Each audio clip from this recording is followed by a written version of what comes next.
Ladies and gentlemen, welcome to ELO Heaven. I am Pronago, and I am joined by Vu, a man whose beard is only trumped by his Skyrim character's beard. And I guarantee you that armed with only a very affordably priced Ridge wallet, he could take down 1,000,000 8-year-olds.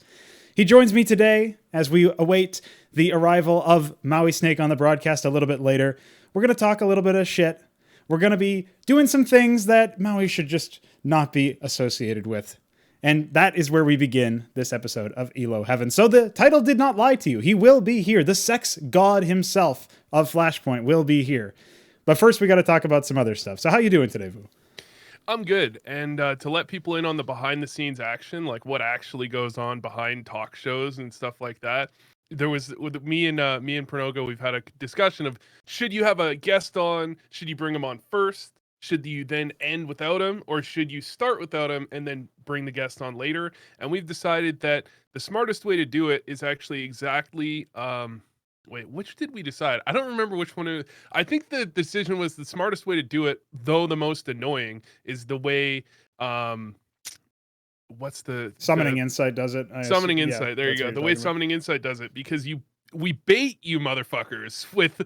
Of ELO Heaven number 5 with Mauisnake. He's coming, right? But then we don't have it, and you get your little taste of Vu and Pronogo. And if you hate it, you're gonna watch the Mauisnake bit anyways, and you're not gonna come back. But if you love it, you're gonna come back next time because you know that us two sexy beasts are gonna be there. So that's the type of shit that goes on behind closed doors. That's like the psychological stuff that we're playing with your brain, and you don't even know it. You don't even realize it. We're inside your head, and we're setting up camp. Yeah, one could even say that inside your body in some fashion, and you're not even aware of it. Like, you guys are all just sleepers. You guys are all just carriers, and you're gonna spread the word. You're going to be super spreaders of the ELO Heaven gospel. So just keep that in mind as we progress through the show. And that's definitely going on. That's definitely what we're here for. So I guess we can start off with just the topic that obviously we can't have Maui on for reasons that should obviously come apart when you think about it for longer than a second. And that is this. Go ahead. What is a conflict of interest? Yes. Like what is, any of that stuff. If you've been in esports but you haven't watched By the Numbers, you've probably never heard of a conflict of interest ever before in your life. Well, that's true. Not only that, we also have to deal with the fact that some of the crossover appeal of By the Numbers is the people who consume the League of Legends content of Richard and Thorin, and they've obviously had to deal with this TSM shit. I don't know how familiar you are with that side of things. Every time I hear about the TSM stuff, it's just so fucking funny. It was just so choice that it was like, what even is a conflict of interest? There is absolutely no conflict, and the next day she's making trade calls in the same room and it gets picked up on stream. It could not be more perfect. It could not have gone any worse for them or any better for just everyone's enjoyment. Yeah, the only way it could have been better is if Kogu was watching that stream and being like, oh, this is their economy, this is perfect, and then Issa can't do fucking anything to them. They're untouchable. So that was a wild segue. I had no fucking connection, but it is a reference to an event that happened at Flashpoint. You know what else happened at Flashpoint? The grand finals were casted from Haka's hotel room, which was a bit odd. Yeah.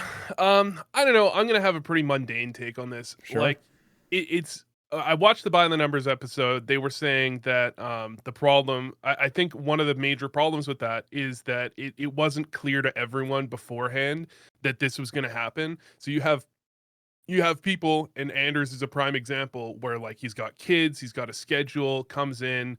If he's not aware that like these risks are happening and he's thinking it's a bubble, that's where the real issue stands, where you have people with lives that, have their lives fucked to some extent over this happening when they were sold a bill of goods that they weren't, that wasn't real, right? That's the biggest issue.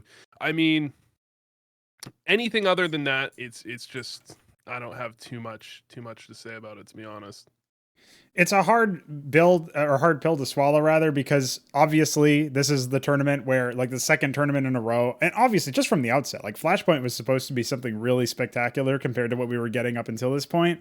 They've got to scramble to handle the event in a different venue than they were initially even expecting at the beginning for Flashpoint 1. Okay, then they can adapt for Flashpoint 2 to deal with the COVID stuff and handle restrictions. Initially, there was the doe-eyed look of everybody hoping that the Flashpoint 2 itself would be a LAN, but then they had to coordinate with like being able to get everybody in one place and then also play all the other online tournaments that were running simultaneously. So that fell apart, and then they just decided, let's do the talent. And from what we gathered from Richard Lewis's sort of point-by-point breakdown, his play-by-play on the events, obviously it wasn't a real bubble true to form, which is what led to the issues at the end that significantly impacted the broadcast and added even more asterisks, maybe not on the games themselves, but on the presentation aspect, which is what Flashpoint has to set itself apart from compared to other tournament organizers. And that's stuff that really shouldn't have to happen at all, especially in the online era, right? That was like you would call it a dumpster fire, but it's kind of the opposite. It's kind of like a mansion fire, because I feel like everything went really well. Like it was legit. It was nice. You saw some new talent that was good. Like I'd never heard of that Mauisnake guy before. Got him on broadcast. I definitely enjoyed what he had to say. But obviously you've got Alan, whatever his name is. I don't remember Alan's last name. Alan Hender, dude. Yeah, I see Shout out to my boy. I see all his videos on Reddit. It went really well. Like I thought it was running quite nicely. There was a lot of stuff like love Yumi. Love to see him on broadcast doing well. All of that. And I think Flashpoint started really early. And I think that's like a major reason I got hired to the DreamHack event. So like A+ for that. Like appreciate that. Got some money in my pocket over that one. Because I think Potter was doing Flashpoint, right? Or am I? Potter's on Flashpoint. Yep, on the analysis test. I think the overlap actually got me a little bit of money in my pocket, but it went really well up until the finals, and that is the worst possible scenario, right? Like that is the worst possible scenario. Not only for like people have lives and they want to go home after the finals and they want to leave, but also because that's all anyone remembers is the finals is online. Even if it happened, even if it like transitioned a week, in the semis, I feel like that would be better, because then at least you've got a little bit of breathing room before it starts, or like, a little bit of adjustment period. But happening right on the finals, that is fucking awful. Like, it's just unlucko, man. It's really just unfortunate. I mean, I'm sure there's some things that go into it, but from my eyes, it's just very, very, very unfortunate, man. Ill-fated timing for sure, yeah. And Flashpoint seems like they've got just so much, I don't know, bad luck, I would say. Yeah, that's the point I was making earlier. They've got MIBR, they've got Envy, they've got... Yeah, a lot of bad luck on the rosters alone. Who are the other? Oh yeah, Dignitas, who was like, in my opinion, Dignitas, they were never going to be a top team, but if it was LAN, they would be a decent team. They'd be functional instead of whatever they have now. And it's just gone down. It just feels like they can't catch a break, man. It just feels like they can't catch a break. That's the thing. We got a little bit of a taste at the beginning before the lockdowns hit. And Flashpoint 1, if you can cast your mind back to that, because that was when we had Smooya yelling at MIBR, "Peek me, bitches, peek me," and that is great. That was so good. Yeah, and stuff like that. Like I was around. Besides to consume it posthumously, I was never around to experience like trash talking in a LAN environment. I saw some videos, I saw some clips. That's all I ever got. So getting that little taste and then having it taken away is almost worse than even like if you never knew it existed, right? It's like, I know some people say it's better to have loved and lost than to never have loved at all. But in this case, it actually burns, man. I really wanted to see stuff like that. And not only that, but like, I don't even know if Smooya's thought about this personally. But Smooya himself probably got screwed out of a career in CS, not only because of that, he obviously made some mistakes up until that point, but because of the coronavirus lockdowns and because Chaos couldn't even finish the Flashpoint itself. Yeah, right? I mean the way that was like brought up was a little bit like, oh, Smooya can't play, like we're very sad about this. Yeah, like oh no, please don't ship him away. Yeah. I mean, I don't know how much longer he would have stuck around, but it was clearly like no love lost when Smooya got, couldn't come back. Yeah. But yeah, I mean, I think he has been lost a little bit. And there was actually a tweet. I mean, I said it, I think in the last podcast, where I thought Smooya would be like a top 20 player if he was on a good team playing consistently. Someone said he should be a top 5 player, and then it got to like the top of Reddit with Steel saying like well, skill level was never his Yes. problem. And then Yes. there was this huge debate about whether he's a top 5 opper. Um, I, I would have to think for a second to tell you, but intuitively, I would say he's definitely not a top 5 opper. I would just have to think of who the other 5 are. I think he's a top 20 player. I guess you have to be like top 6 or 7 oppers to be a top 20 player, though. That is true, just statistically speaking, in terms of how many top 20 players are going to be riflers or whatever. But we have a bit of ranking banter to levy at Mauisnake when he gets on, as a matter of fact, because he did do his own list, which is going to be brought up, of course. But I guess at that point we have to ask: is that the end of the Flashpoint infused segment? Have we said our piece on the issues that came up? Was there anything interesting you gained from watching the By the Numbers episode or consuming some content after the fact? I felt like they spent like an hour and a half on it, but like I don't even remember. It just like flew by so quickly. They just like they were very, very like I remember them being very hard on a lot of the stuff. And understandably, especially Thorin, like is impacted by this, and Thorin has personal relationships with people that are more heavily impacted by this. Like someone that wants to go home to their kids. Anders is the obvious example, but I'm sure there's people in production, stuff like that they want to go home to their family for Christmas, and they can't do it. I'm sure that there's going to be a little bit more heated with that. It's unfortunate what happened with Flashpoint, especially like if you're getting basically quarantined in your room. As soon as it happened, you got to get all that stuff together. Yeah, and absolutely. I have to think, I was hoping it would be on LAN at some point. I guess logistically they couldn't do it, but it would have been so sick if that was on LAN with the teams having. I don't know. I guess esports isn't at the place where you can actually do that. Not yet, apparently, at least not in CS, because we've seen it in League, for example, with the Worlds, but they've got, millions upon millions of dollars that they might be able to throw at a project like that. And they just like took over a hotel, didn't they? Something like that. Something to that effect. I mean, obviously it was also in China, which that's a stick that you need a really long stick to poke that one, and if you're I mean, when it comes to Riot, it's like, I'm not accusing Riot of this, but it's also like feasibly possible with that like level of franchise orgs and all this type of stuff, that if someone if there was an outbreak, that they could like hush it down a little bit. I was thinking that was definitely possible and could have possibly happened at in the League of Legends Worlds. Wouldn't have surprised me when you have basically take over a hotel and have it in China. You can do a lot of stuff, man. The Chinese government does abide if you've got money anyway. So it only makes sense. So yeah, I guess that's it. I will offer a bit of hope, because this is actually a comment that I had heard downstream of before having watched the episode itself. While I was waiting for the VOD to come on, I heard a comment, something to the effect of Thorin may stop working with Flashpoint, as that was something that he said on the broadcast. He did phrase it a bit differently than that. It wasn't quite as black and white.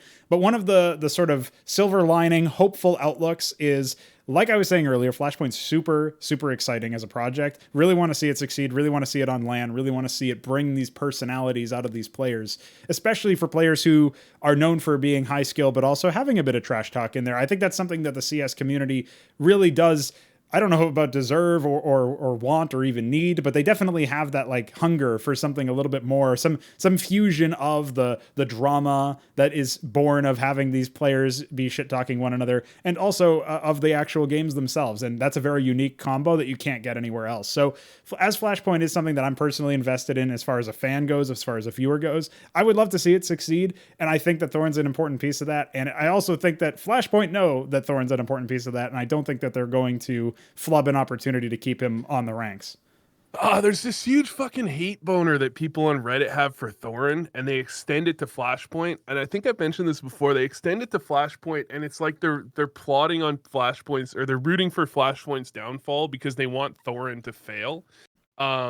Which is just it's so dumb. It's just Flashpoint succeeding is the CS scene succeeding. If Flashpoint fails, that's a big deal. Like, that's a really bad thing. Like, you can dislike Thorin, for whatever reason people have for disliking Thorin. You can dislike him, tweets, honestly, like, just get him out of the scene. Get rid of him. people hate his Twitter, don't they? But you can hate on Thorin, sure. But Flashpoint, not only in terms of like the things they're bringing to the production, but just as a league. It's like, you know, if Flashpoint goes out, is Face It really coming back in full force? Probably not. And then you just have a scene completely dominated by ESL, and there's nothing wrong with ESL, but it's just better to have more competition unless you can have like ESL running a franchise league, which Valve has explicitly said you can't do. So I don't know, like it's just better. It's just better to have Flashpoint around. And seeing people like gleeful that Flashpoint is things are going wrong is pretty pathetic. Yeah, one of the other components as well is that, like, you mentioned that Valve have explicitly said that they don't want that sort of thing happening.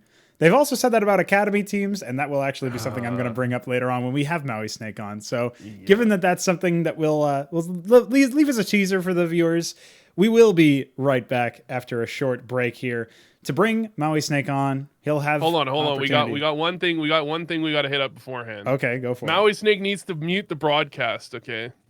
Yeah, no leaking. Okay, you've got 1 second to mute. So there's this concept that from like this show I watched, this poker show called Lauden Thinks. Okay. So what you have is like a third party person that like you bet. So two people bet what a third person thinks the number of stairs in the statue in the Eiffel Tower is or something, right? So you two bet you're not betting on reality, you're betting on what they think, which you can kind of do for how many 8-year-olds Mauisnake thinks he can beat up. There you go. Right? And I think the clear over under is I think he clearly will think he can beat up more than 8. More than 8. What do you think the over under for Mauisnake, how many 8-year-olds he can beat up is? Okay, I think he also will say more than 8. However, I feel like that's too low of a number to have a respectable over. Yeah, okay, under. so you can respond. We can get to an acceptable answer here. Okay. So here's what I'm thinking is I would say under 8, and the reason being is because while Mauisnake has that sexy Mauisnake thing going on from the Flashpoint skits, it does take a little bit. You think he can't take more than 8-year-olds on? I'm not saying 8. I think 8 is a low number. But if I had to pick the opposite of what you're picking, then I would have to say, here's my reasoning, here's my argument for it. And it is that you have to have the opportunity to bring something out of Mauisnake, bring the confidence out of him on the broadcast. And as a result, you know, in his normal life, he's kind of quiet. Like when we talk after server time or whatever, he'll be like, yeah, you know, what's going on? He's quite a reserved personality when the show's not on. That's your quiet voice. Hey, yeah, what's going on? Yeah. Well, I'm much louder than him, even then, so you can tell. So that's his, you know, what's going on. So as a result of my personal insight into Mauisnake's character and how he carries himself, I think not only would he think maybe more than 8-year-olds is too much, he might also say, oh, I don't want to beat up 8-year-olds. Like, that's just toxic, and being toxic is a choice, and that's his tagline. So I think I know. I think I've got an insight. Toxic masculinity. Yeah, I think I've got some insight in here that is useful here. So I'll take the under, but I still think that 8 is a little low. So maybe no. You can respond. Like, what do you think over under? Like, what number? I'll say he'll say single digits. He'll say a single digit number. So I'll go under 10.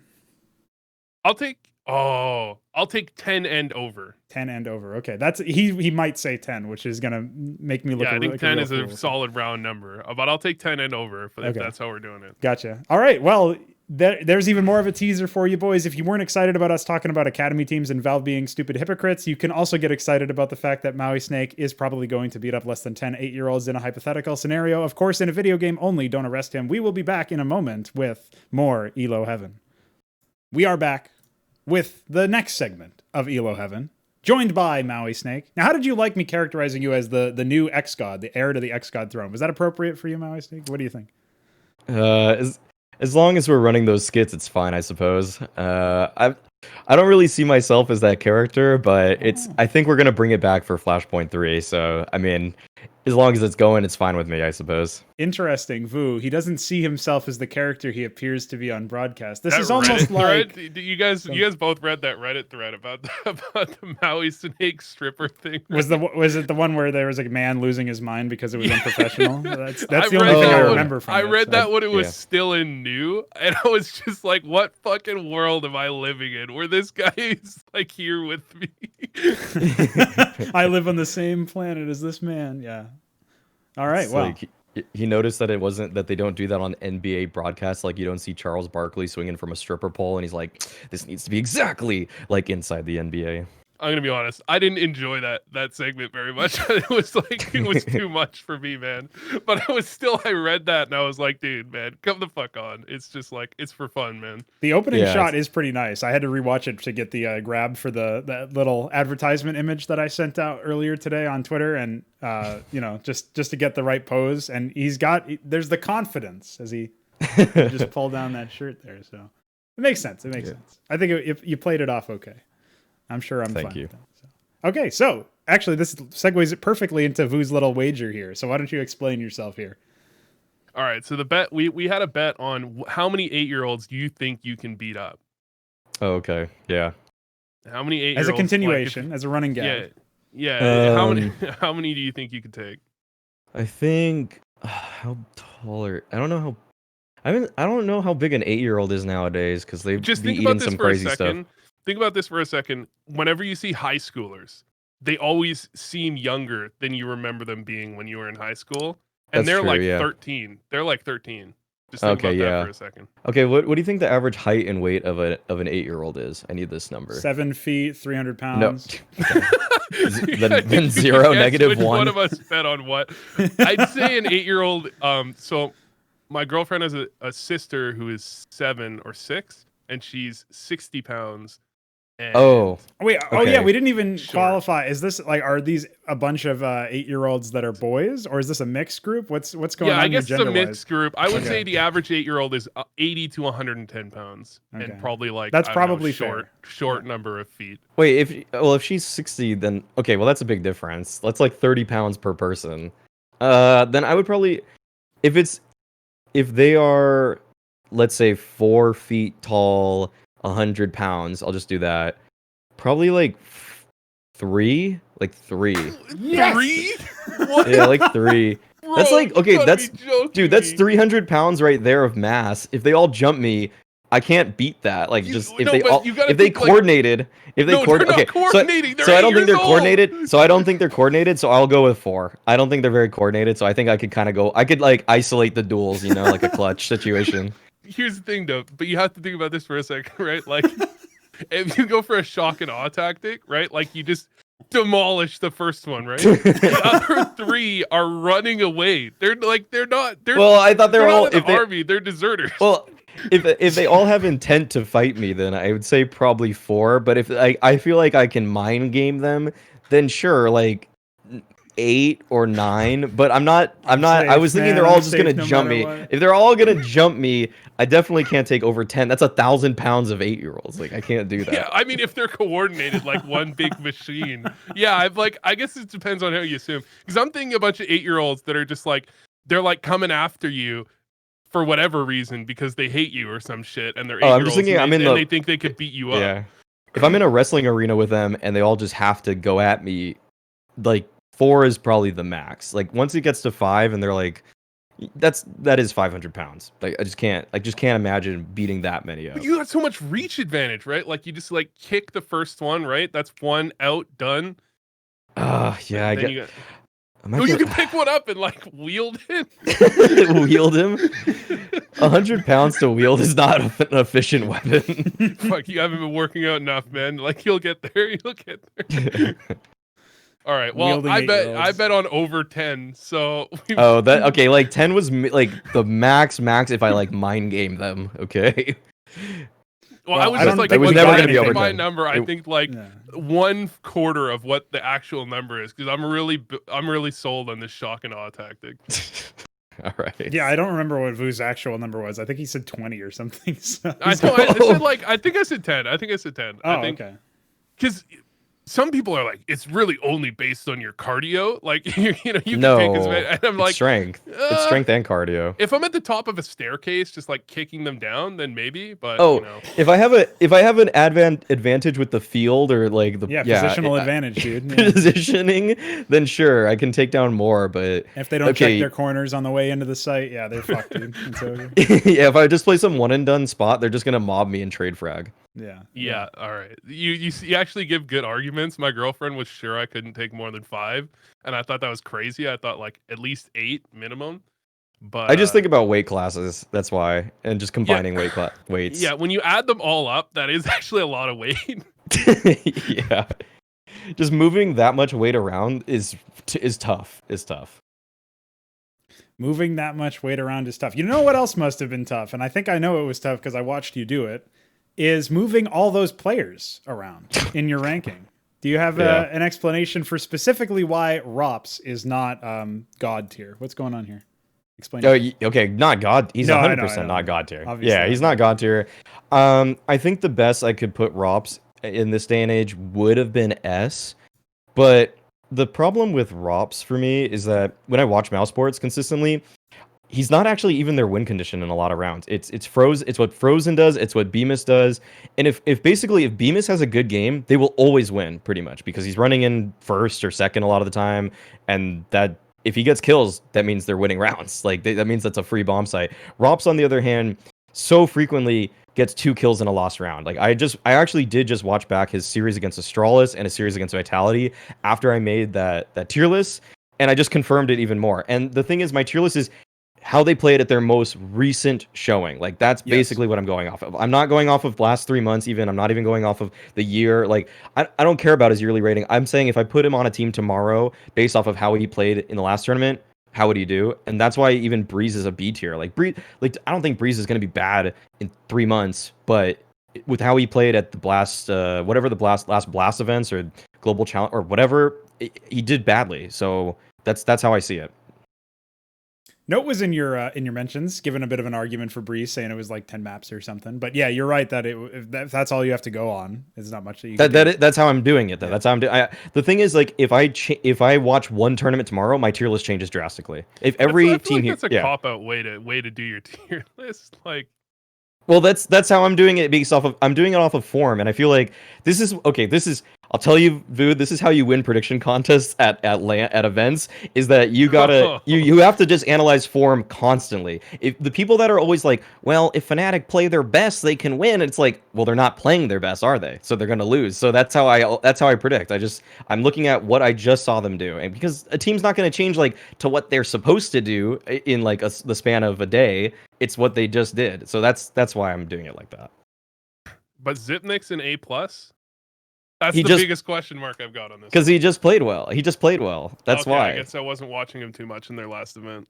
Yeah. Like it's almost entirely about how they just played at the most recent event, like a month basic, like their most recent event or their second most recent event, or basically if it's not within a month, basically I almost don't count it because that's how I don't see form like that.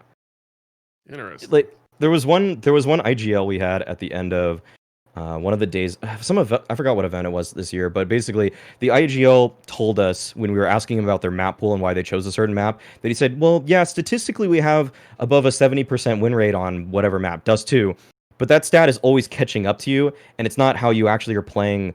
That doesn't mean that you're going to play up to 70% win rate on that day. It means that you have played that, and that teams are probably going to be studying you. They're going to think you're going to play that map, so that percentage will just inevitably go down as things just begin to equalize. So that's kind of the same thing where, like my list isn't the top for the year tier list. It's today. Something that you said in your video when you were breaking it down, the VOD of your live stream there, was that you weren't going to add any qualitative statements, any qualifiers that says like, this is just my opinion. This is just, this is just like what I think. You could have a different opinion. You actually described it as unzipping your pants and laying the ranking on the table. I believe that's like a verbatim quote. So I actually like this approach personally. I think this is great. I also think that this is something that I know Thorin does, is he actually adds a list of factors. He lets you know his biases or what he's actually using as his standard. And that's something that you did here as well. So in that sense, it seems like you've had actual reasonable comebacks. Those words are important to live by the way, but they're very hard to live by. Because like if you're talking to people in real life, you want to like, you tend to like try and weaken the blow if someone disagrees with you. Sure. You're like, yeah, this is just my opinion. This is like how I think it works. Like, by the way, I like lurkers. But when you have people on the on the internet, like, and you're making content for them, the people that don't like you are going to find a way to shit on your opinion regardless of any qualifier you add in. So literally you give your opinion and then you give like a 30-second waste of time, by the way, to qualify why that's your opinion, when in reality you should just be like, here's my opinion, fuck off. Like, and it also actually adds to engagement when people are like asking you, do you really just like lurkers? It's like, thank you for the comment, appreciate that, add another one if you want. Yeah, exactly. Yeah, you got over that's how you trick the algorithm. Yeah, it worked out. Yeah, I muted more people on Twitter yesterday than I've muted in my life. Like, literally, I was just like, some people would just type shit, bad list, this is the worst list I've ever seen. I'm just like, I feel like I could make a worse list right now, much like very easily. And I don't know, like I just don't.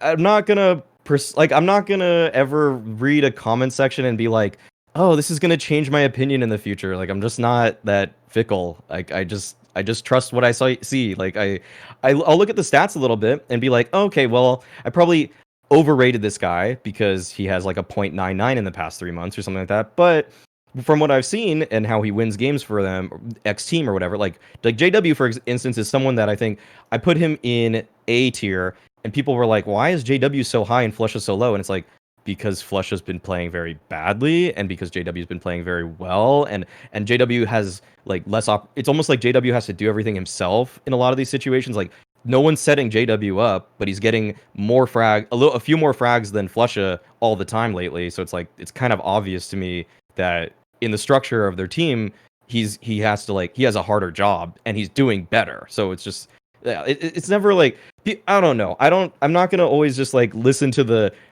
common narrative and just be like, take it for granted, because then you just, then history actually just gets rewritten and it's not even what happens in the game. That's exactly what happened with Twists, right? Like, I feel like he got cut and everyone's like, but remember when he was like the best player on the server every other game? Yeah, a year and a half ago. Oh, wait. Oh. Yeah, exactly. Yeah, exactly. What was kind of funny is like we said on this podcast, or I said it's like people love his hair a lot, and then people in the comments of our last ELO Heaven were like, so you're just budget by the numbers, by the way. And then I watched the most recent by the numbers, and they were like, it's like they really just like his hair a lot. I'm like, what the fuck? This is my opinion. This is just a coincidence, yeah. Yeah, well, great minds. It must be that either that or it's just, if you had to write a hate comment about Thorin and how he just like depends on other people, you could be like, fucking Thorin, just taking Vu's ideas. Yeah. Yeah, do you like that, stealing opinions? I know it was Sponge who was originally levied that accusation by Reddit, but even it's fine. You got to cycle back to Thorin somehow. I will say about the Zipix idea. So Vu obviously brought this up as a bit of a contention. How much do you think it played into him having a high rating recently that he didn't have to suck on Nuke? That can help. Obviously, I actually didn't.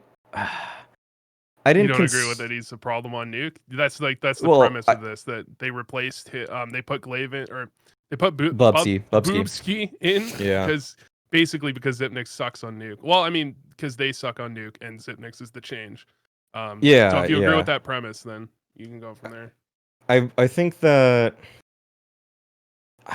it's again one of those things about form. Yeah, if he's playing badly on it, then there's no reason to not make that change. And also it helps the Astralis narrative that we really are running a 6-man lineup. I think that always stuck out to me more, because I don't think Bubsky was even particularly good on Nuke. I think he makes a lot of errors as well. But it's just like, they're so desperate to recapture what they had on Nuke, and it's kind of like what I was referring to earlier with that other IGL who talked about stats, where it's just like the stats caught up to them. Everybody studied the demos, everybody saw what they did, especially Zipnix, and if people found that to be the whole, then they changed their game plans to make that the point of emphasis for them. So what is my opinion is not even that Zipnix is bad on Nuke, it's that Zipnix, since returning, was just pretty bad overall. And it was like most notable on Nuke, and teams were abusing them on Nuke because he was alone on ramp and couldn't hold for that extra. Like, the way I broke it down was like, he couldn't hold for an extra like 3, 4, 5 seconds, which if you see Bubsky, he does make a decent number of mistakes that you can see is why they haven't used them. It's just not the way Astralis play, but he can hold for the extra few seconds. Then the second rotator gets there, which they really like having the second ramp player there when they when their opponents are taking ramp control.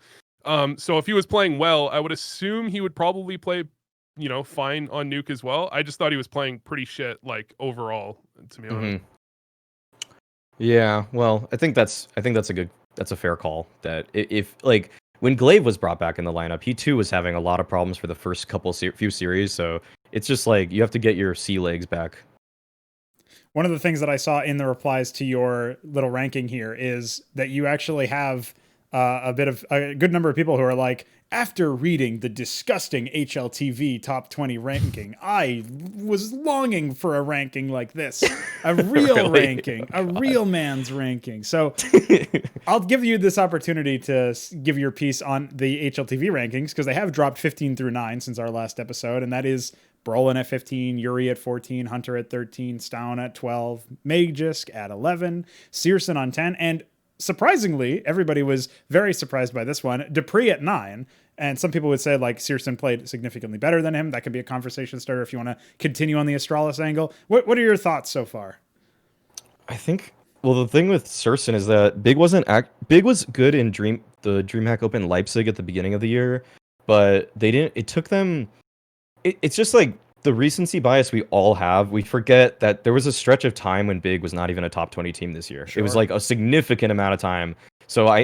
And knowing how HLTV ranks things, they really like, they're basically, every system that HLTV has is meant to prop up another system of their own. So essentially their ratings, like their rankings of teams, are supposed to help them show that, hey, you need to follow these rankings if you want to get our top 20 rankings later in the year. It's like everything is just so interconnected, and that's really good that they did that. I mean, it makes you want to keep up to date with everything so you can guess the ranking and assume better and like just know what's going on in their minds. But it's all just like, I find it to be less actually like what actually happens in the server and more just numbers at the end of the day, where like I think Dupree did pretty well this year. So like, and like, I can't remember the first 4 months that well. Like actually, like honestly, it's hard to recall off the top of my head.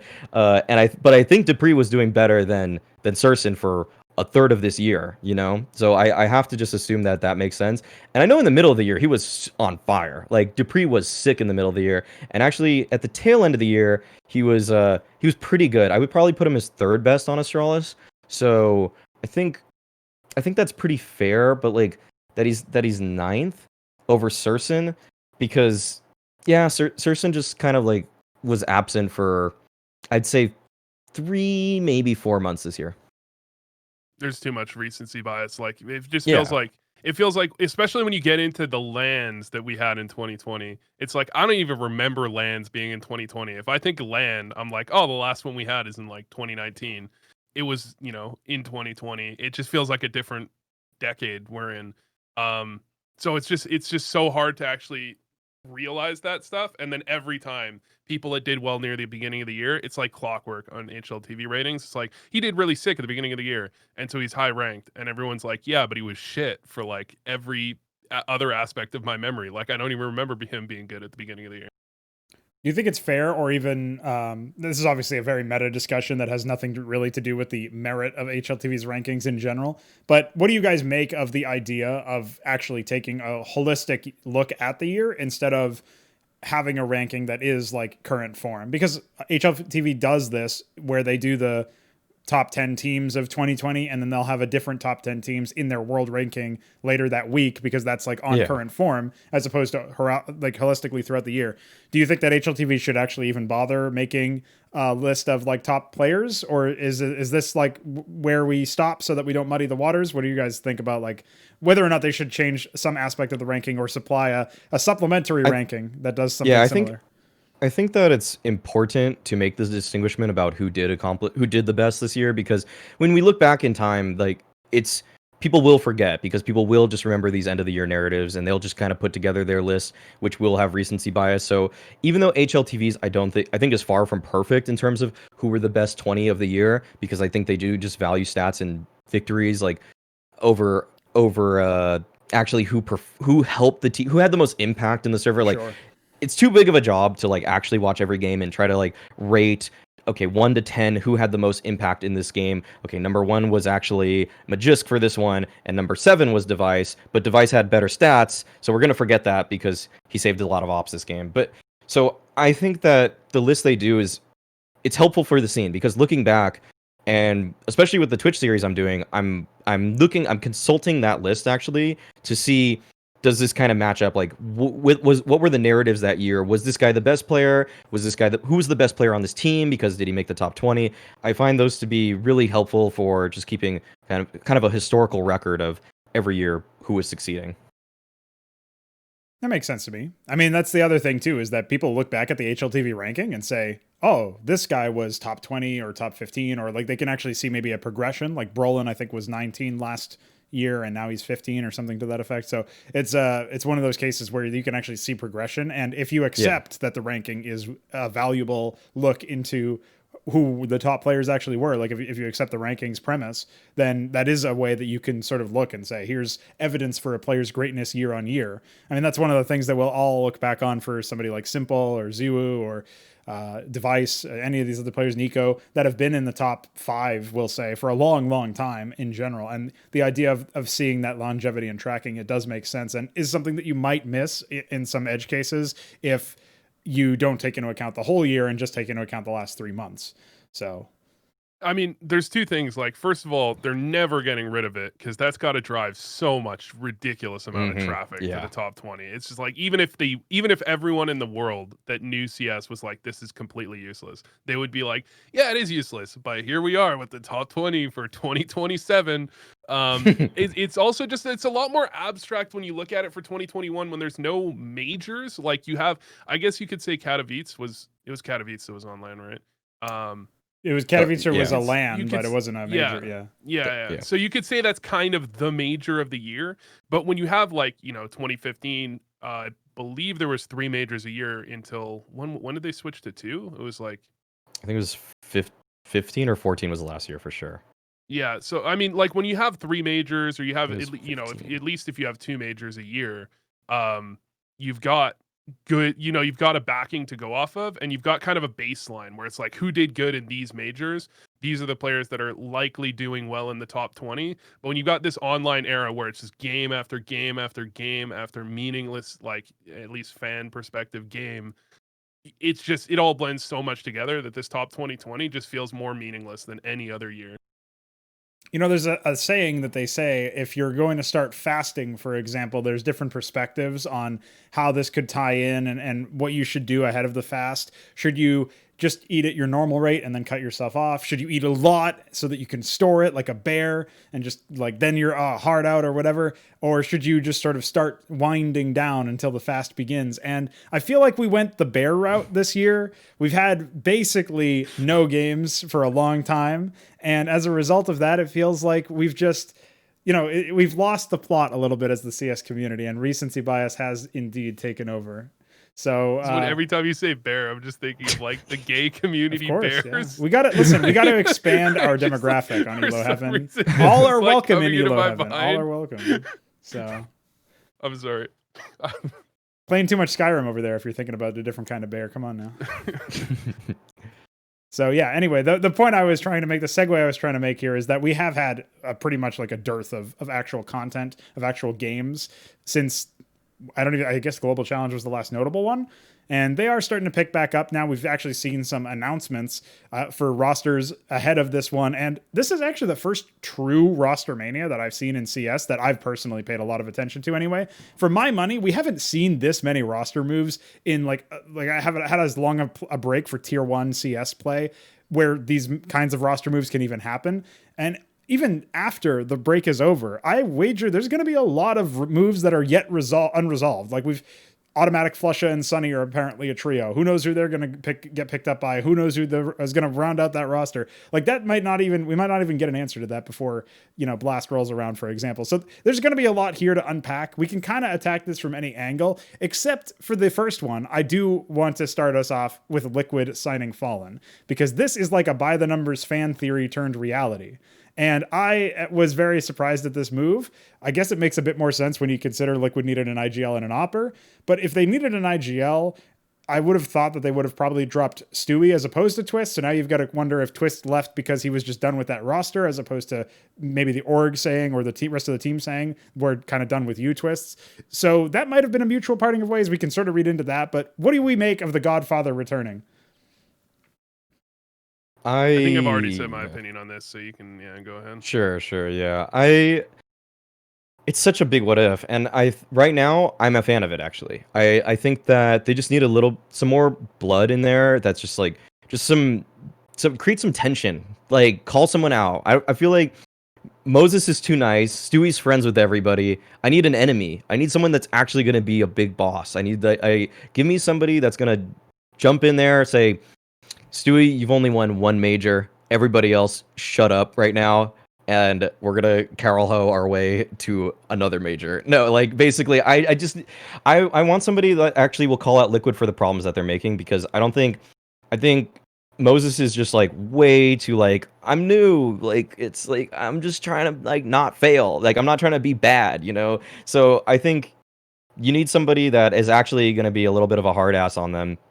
Because I think Moses probably helped them with like some mentality things, you know, or just like, guys, we're almost there. I've seen you guys do well before. Let's do better, you know. Like sure, that like the mental side, it actually can't go underrated. I think that's important for every coach, but like there were ways that they were playing that just looked wrong for the personnel they had, and also like I just hate how they don't really like the initiatives they take in rounds. Always feels like, who's gonna do it this round? Like, I love how Art goes first for Fury. I love how Yakinder goes first for Virtus Pro. I like how most people have outlined who their first point of contact is on every roster, whereas Liquid, it's Elige. I hate that. I hate that Elige is the first to go out all the time. Like, I need him to be alive later. I want him to be in the mid round. I want him to not have to take these duels early on, because like send somebody else. Like send Grim. Send like no hate to Grim, but like I think Elige probably plays late rounds better than you. So why are you not taking this first point of contact more?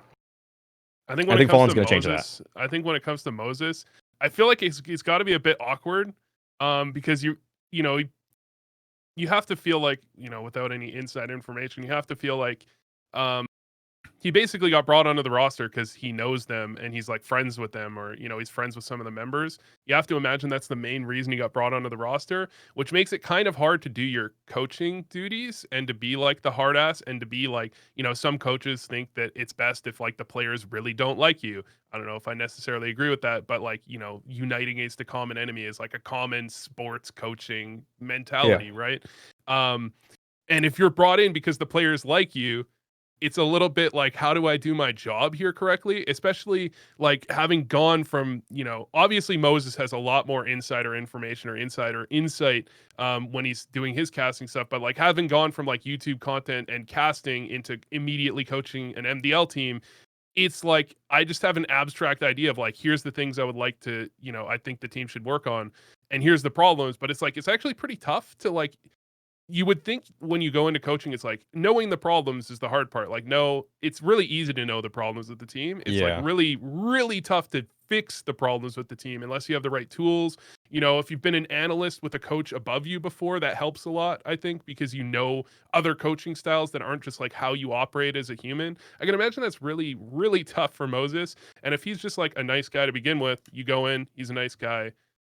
You're right, like falling could be the difference they need. I still think it's, I think last time I said cautiously optimistic. Yes. I think if he's gotten a bit of a like kind of humbleness from the way that MIBR went down and the fact they brought in a new roster and just did really well immediately, then I think he absolutely can kind of get that fire back and do really well. One of the things that I'm getting from this conversation is that we around here at ELO Heaven seem to think that Moses might just be too bald and too fraudulent. And one of the major concerns that I actually do unironically have for this roster is that Moses might end up prematurely, I would say, on the chopping block. Because if they've just made the move for Fallen, here's the other angle to this, is the fan reception. They've just put way more pressure on the Liquid roster overall, We don't know how some of the, like Grim, for example, is going to react to. He was already on the, like, basically the de facto biggest NA org. Maybe you could make an argument for Evil Geniuses, but historically, Liquid is the one, particularly with their latest run. So given that that's the situation, he's already under an immense amount of pressure. But you're starting to, like, create diamonds out of this fucking pressure now. Or just crush it utterly. If you've got the Brazilian fan base that Fallen brings also on your ass every loss. And that's something that, like, Moses already commented on this and by the numbers. He said, oh, we don't, like, I had no idea. It's so much worse when you're the coach. And, like, when you're on the team and you have some say in what goes on and then you lose, the fans are vicious.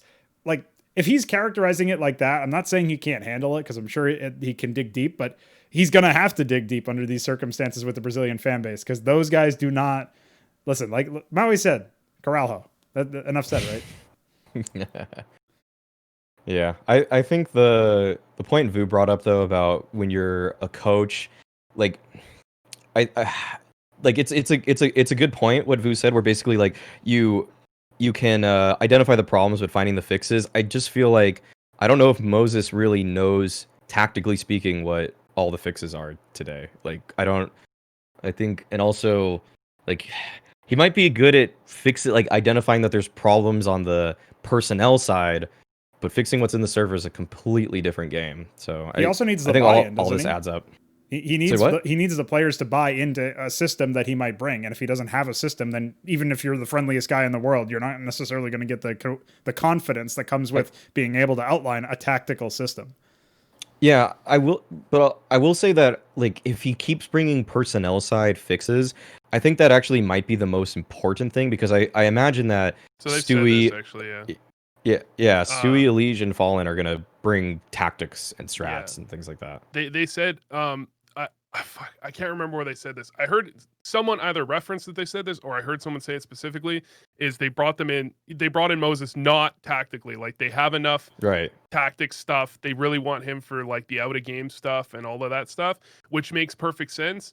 Again, I just think it's really awkward when you get brought in the way Moses did, as like, you know, as someone that knows them, right? If he gets brought in because the Liquid thinks he's the best fit as an org, I think that's a really easy way to like have a coach that just can deal with the out of game shit and like tells you what to do and you trust it, and you know, can be that kind of guy that has the authority. Not to doubt Moses, but you know, it can be a little bit more complicated if you get brought in because you know the players and you're like friendly with them to have that type of out of game control. Obviously, the only Brazilian news was, of course, Liquid signing Fallen. There was no Corralho. There was no massive drama tweet. I actually haven't even linked this in the document. Obviously, I'm alluding to the whole Tommy Lurpus tweet. I'm not sure if you guys caught this much, but the fact that as like literally less than 24 hours, maybe even less than 12 hours after the signing, Fallen comes off, firing off. Oh, you didn't pay us. Actually, you're a dishonest businessman. I'm not going to sit idle and let you lie about it. Something to that effect. Paraphrased, of course. So, how do we feel about the Liquid PR department? Are we sympathizing? Let me lead this in with like, I'm gonna remind everyone of some 1990s fucking early 2000s SK drama where SK had the best team in the world. Like, this is why I've always been salty about the SK brand, even though I think it's owned by a totally different org. But I always was salty when SK was around because like in CS 1.6 they had de facto the best team in the world, and they tried to use that as like leverage that if they wouldn't re-sign, they weren't going to send them to any more events. So they didn't get sent to like 5 or 6 events in a row with the best team in the world because they said to SK, we're not going to re-sign. And that's like the beginnings of the SK name are like come from literally not sending a team to events that would win all of them because they weren't re-signing. And then you come into this. And the thing I think that's funny about this is the Reddit thread for the Fallen signing is like, this is such a bad idea. He's just a huge PR hit, like all of this stuff. And then you have the Lurpus one, and Thorin responds to it, and it's he's just defending his boy Lurpus. And it's like, so you've basically had your cake and ate it too, in just like shitting on both Thorin and Fallen, even though like you can only choose one to be in the, like only one of them can be in the wrong unless there's gray area. Like it's not adding up here. Yeah, I don't have a a really okay, so I read both of their responses, and I find that like It's a it's hard for he said she said yeah, situation at this point, right? I just can't really make up a really like I don't know whose side I'm on is the thing because I don't really know like Fallen said that you didn't pay us, but then Lurpus responded again and said something along the lines of, but what about that bonus we gave you as you were departing or something Yes. like that? Like so there's more to it than just like and does that bonus cover that thing that Fallen was talking about? I just don't know because I don't have details. If I had the details and I could read the contracts and everything, I guess I could give an opinion. But as of right now, it is simply just they're airing their dirty laundry for everybody to see right now. Yeah, it's a The great look NDA if you part of just that get tweet signed. was very weird, by the way. He was like, "No Yeah. NDA can prevent me from stopping you from lying," and it's like, hold up. I feel like there are some NDAs that could prevent you from doing Literally, that. that's literally the point of signing it. Yeah, I mean, NDAs stopping people from lying. If that's not even true, then somebody should let the Astralis boys Isn't know. that like the point of the NDA is like Yeah. to pretend that this other thing happened? I don't know, Yeah. man. It's like there really isn't enough information out there giving like a clear opinion. It's just like that's really where you see like the Reddit biases in the flesh when you have something where it's just like there is no clear answer. So we're just gonna get our pound of flesh from everyone we hate, and we hate Lurpus, but also Fallen and also Thorin. Like this is like the perfect Reddit drama moment. Yes, the stars have aligned. The You can just be geometry mad is at in play. everybody. What was that? You can just be mad at everybody. Exactly. Yeah. You don't Yeah. have to have any even pretense of reading the responses and understanding them. You can just see these names involved and say, "Well, off we go." So actually, I did realize I actually did link that in the document. It's under Reddit moments. Is it cause we is Brazilian? I can't believe I didn't realize that that's what it was called. That should have been obvious, but I fooled even myself. So thanks, past me. There is another Brazilian thing going on here, though. MIBR have erupted. They are completely in shambles. Apparently, they're signing some other team that nobody's ever heard of. They've lost all the players that sort of captured our hearts and made us believe in the Corral hose again. And this is, I think, a big loss to the Brazilian scene in general, because as was outlined on by the numbers, I don't know that these guys are going to have a long career, particularly VSM, who's fucking vac banned. Like, I don't know how you're going to go places with that guy in particular. Obviously, you could play offline events, but I've seen zero orgs who are confident with that strategy long term. Otherwise, Steel would still be playing. You know, Yampy would be on a real team and not ENCE, whatever the fuck ENCE is. Yeah. So, like, there's a lot of cases where if that were a real thing and orgs did invest in players regardless of whether or not they could be eligible to play a major, then we would have already seen that. And especially with 6-man lineups, which is something we might cover later on if we have time. Well, is it orgs or players? That's the question. Yeah, that's the other angle. But is it the org that's got an issue, or is it the players that have an issue? I imagine like the org doesn't want to pay you as much if they can't get stickers in the game. But I've also heard like once you've got your sticker in 3 times, like what is even the value of a 5th sticker in the game? Like it doesn't add that much value. But yeah, I would wonder if it's orgs or players. I just think if you can do 6-man rotations anyway, then you can probably find a reasonable thing, and it might hurt your chances at the major if you end up qualifying.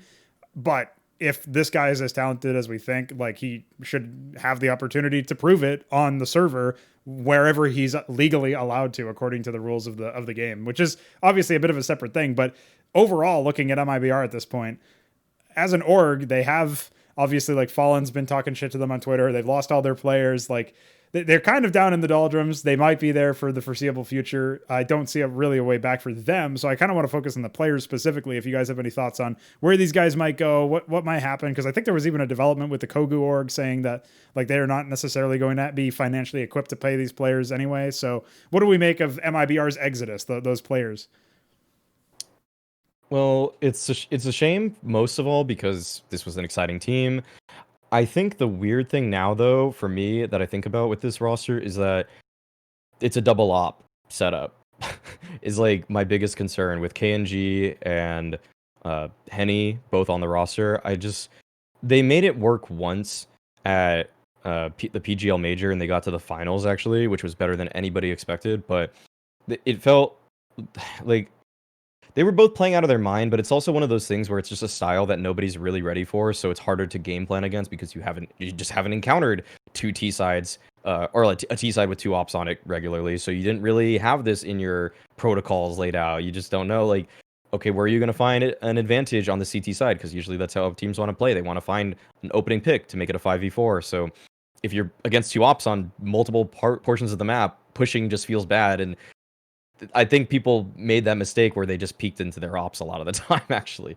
So I don't know if that's going to work again, because I think people now know that to beat a double op on T side, you just have to wait for them to try to exec onto your bomb site. And so I don't know if that'll work as a gameplay thing. So that's my concern, and I'm kind of interested who MIBR is going to pick up. If it's Boom, then I'm excited about that roster because they've been trapped in Brazil for the entire year, and it's going to be cool to see what they can bring. You hyped for Boom? There's also the question about the contract situation. There's the extra drama about the contract situation, right? Where supposedly they were saying they weren't getting paid for housing, but apparently they were getting money, but the org just wasn't taking care of it. Like that's this whole other rabbit hole. I don't know if you guys have paid attention to that. I missed it personally, so I didn't even see anything about that. Yeah, like that. I think they talked about that on By the Numbers as well, where it was like, who's in the right, who's in the wrong here. It's just more gray area. Like you need more information to really come to a conclusion about that. For the roster itself, I really think double op setups are kind of have been phased out a little bit in terms of like two strong oppers being together, because like you really want the double op on CT side, and your CT side economy is just like, you're just constantly, how often can you really afford a double op? I don't know. I guess there's a decent number of teams that do it. I just think with the economy how it is, it's not good. Like I don't think it's really all that strong. Is it fair to characterize double opping as win more? Is it like sort of like you only really invest into it if you've already been winning enough, and you can just sort of use it as a guarantee to continue the dominance? Yeah. I mean, I don't know. It's an adjustment most teams make in like the middle of a half. If like a common example of a team wanting to double op is when you play against Navi and you don't have an op anywhere Electronic is defaulting with his rifle, your rifler will lose to him, so you just need to put an op there, and sometimes it's your main opper, but sometimes it's your like secondary, so he'll just pick up an op and just fight Electronic and get a free kill a lot of the time. I just feel like teams now are so dynamic that, like, you know, when you're dealing with the double op on CT side as well, if you have you want to go for executes, or you want to catch them off guard, you want to force them into retakes, and if you don't have if you're back in 2015, 2016, 2017 even, and you don't have you're not dynamic enough that you have executes on every bomb site and different looks, then it can be easier for a double op to make make waves. Well, Maui's still in 2013, according to his streams, so he's going to take a little while to get there, but we'll see what he has to say when he looks back at some of those interesting The funny majors. thing is, I went through all of the majors on every game on Inferno in 2013 to 2015 I've seen. So I know everything about Inferno, but none of the other maps, because I was going to do like a history of Banana on Inferno. So this is how this team runs Banana on Inferno, and this is how this other team does it. I have no other games, or even like what the maps even look like back then. I mean, I watched them, but like not really, just as a fan, basically. That'd be a good video, though. I'd be excited to see that. That'd be cool. That'd be a cool development. I realized crossfades over each other. I needed an editor for it. That's what I realized. That's what I feel. Yeah. I feel like it'd have to have like cool like flyovers, and then like it's transforming as you're flying over. That's exactly part of what I was thinking of, right? Yes. But it's just like I can't spend, because the thing is, I know this video, like I know a lot of people would be interested in it, but it's not going to get a lot of views, I think. I think people, with your channel, everything gets views, dude. I mean, it's not going to get like comparative to like a 4 levels video, which are just like printing views. Like it's just like everyone is interested in this all the time. I would expect that video to get like 50 to 100,000 views lifetime, which is like an average video. We'll get a normal average video I could just crank out in an hour could make that. That's what I would expect, because it's like, it's kind of niche. And then I literally spent like 20 hours going over all these demos and getting notes and because I was really interested. What was cool is like, I always thought like certain things came in a linear progression. So I thought like the re-smoked top banana from Archside, I thought that came out and then everyone saw it and they were like, oh, we got to use this shit, right? In reality, like iBuyPower brought that out in like one of the first few majors, and then people adopted it like 2 or 3 majors later. Everyone was using it, and there was like this, this hold from the hay cart that people were doing for a while that was like smoking off near where Half Wall is now, but like it used to be this little weird area. That was common for a while. Then there was like the full exec on B site with like 3 mollies and 2 smokes and a bunch of flashes. I always thought like Kaboom came up with that. Kaboom being MIBR. When they the old Fallen. But actually, Very Games was running that in like the first major. Right, like that was the most cool thing that I came out of that with. And for example, iBuyPower was running a full roast banana with like 2 or 3 mollies. I think they triple mollied banana for a full roast, and I was like, wow, I thought that was like much later that came in, but like really it came in then, but then didn't get popular until late. Like that was the most interesting thing I came out of that with, actually. I do feel like a lot of strats, like it was nothing like what we see now, where the second you use something in an official, it gets taken by every team, literally everywhere if it's good. Like that's what we see now. And when I was watching back a couple of games from a long time ago on old Verpass, which has a really shitty long, if you guys remember, that just goes straight into the A-bomb side as like a single choke. That one was... those are interesting ones because it shows you that people are only interested in using their nades when they are using it for an exec, and they never use it to like get better positioning for fights and stuff. And that was all the way in like 2015 or whatever. I was really surprised to see how different, how utility in general has evolved over time. And that's also something where people are just like, the same stuff that would work is nowhere to be found. Despite the fact that the map is obviously different, like it's a lot of the same things would work, and it's nowhere to be found for a while, even though like historically speaking, some teams were using it. They just never got a really data mined in the same way. So nobody was downloading, nobody was doing anything like that. They, I guess that's where we still get in the this discovery area. Yeah, like people are still like, is this better or is it not? Like now it's just like you see something cool and it's like, oh yeah, that's cool. We know if it's better or not immediately. Yeah, I think there's just like back then, I just noticed everybody. There's so many more just ego challenges all the time. Yes. People are just fighting. People just like to fight in the middle of like the default is basically let's all even something like Long A back in early 2013 is like let's just send our guy with the best spawn with a rifle to take one shot at their guy with a rifle, and then they're gonna duel for a couple bursts, and then it's like, okay, no one won, so we're both backing up off the angle because neither of us have this. It's just like, what is these controls are just it's so rudimentary. It seems so like prehistoric. Like it's just like it's like these Neanderthal fights that are just like crazy. I don't know. It's just not the same game. Neanderthal fights is a good way to describe people moving while shooting, at least. So you have that. Oh yeah, people are jumping and shooting a lot. It's just like, why? It's crazy. But that was when the apex of your jump was actually better. Like it was more accurate or something, or jumping scout, and just like you didn't have to be as perfect with your jumping shots apparently back then. Oh yeah, and well, because like I can't remember when they fixed it, but the jumping scout was so busted. I don't know when people figured this out. I wonder if it was in a major that it was used, where like when you were jumping straight up, your head was actually in your fucking crotch. So like you couldn't get hit. Yeah. You literally couldn't get hit when you were jumping, and like I'm sure that's got something to do with all this complete bullshit. All the complete bullshit of the years gone by. We're so happy to be bug free, and there's no like competitive integrity violations nowadays. Like it's all perfect. It's all great. So, one of the things we waved goodbye to bugs a long time ago. Another thing that waved goodbye was Team Envy, which is actually a surprise insofar as I thought they were just going to continue financing Nifty's house forever. So what do you guys make of Envy finally pulling out of CSGO? Is it too soon, too late? No. Hold on. Because Envy owner Hastro a day ago says, we're still willing to apply a good budget to CS for the right opportunity. I read this while we were live. I hadn't noticed that. It's like, hold up. Wasn't he just arguing against picking up Chaos like 12 hours ago? Yeah, so for those who missed it, it was in DK's replies, and DK tweeted out at him, basically calling him out for continuing to finance Nifty's house, and this is what happened. So his response was that CS is just not tenable as in terms of an investment. You're not going to get your return.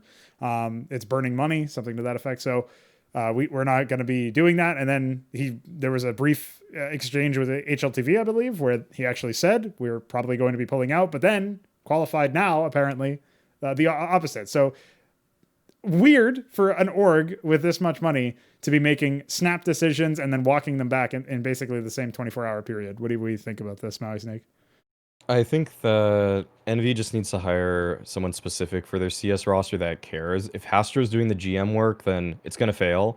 But if they get just even if they just hire a consultant or something like whose job it doesn't even have to be a GM. Just give them a consultant, give them someone that's in the space and like wants to do it. Like there's plenty of people that could do this probably, but a lot of analyst types or things like that. People that just keep like watch a lot of games and just know who's available. They keep their nose to the grindstone on it and their ear to the ground. They could probably put together a roster instantly that cost like 2 Nifty salaries, and you're gonna get a better return on your invest. They're gonna place higher at tournaments. So it's not like they should keep their options open, because what they've done is just fail so hard in terms of putting a roster together, because they just pick players that were just randomly like not even.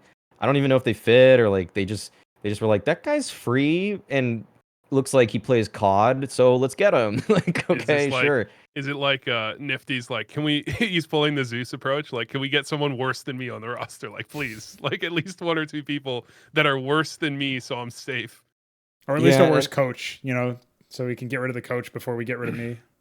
I almost feel like a thing for me is that if Nifty was kind of like the player GM or the captain GM or something like that, I almost have this inclination to feel like he's not watching a lot of games either. I just don't feel like Nifty's grinding. I don't like nothing about anything Nifty has done in the server, out of the server, has shown me, or even things he said on Flashpoint Q&As was ever like, oh wow, you have good insight off of tournaments you've been watching or anything like that. It's just like you just say very generic things about this, like that just have always held true about Counter-Strike for the last 5 years, and like, so I feel like he's not, like, they were just like, yeah, Thomas on endpoint's good, and it's like, okay, like where does he fit in this system of yours? Like why did you guys get this guy? Because this was like the worst Thomas has looked in a long time with you guys, because he didn't get to do all the things. I feel like it's just get someone who's actually watching the games, and like it's not, there's a lot of people that are willing to do this job, and even if you include that, you're gonna save so much money on the players you're gonna get too, that this would be just a very worthwhile investment. Just hire a guy for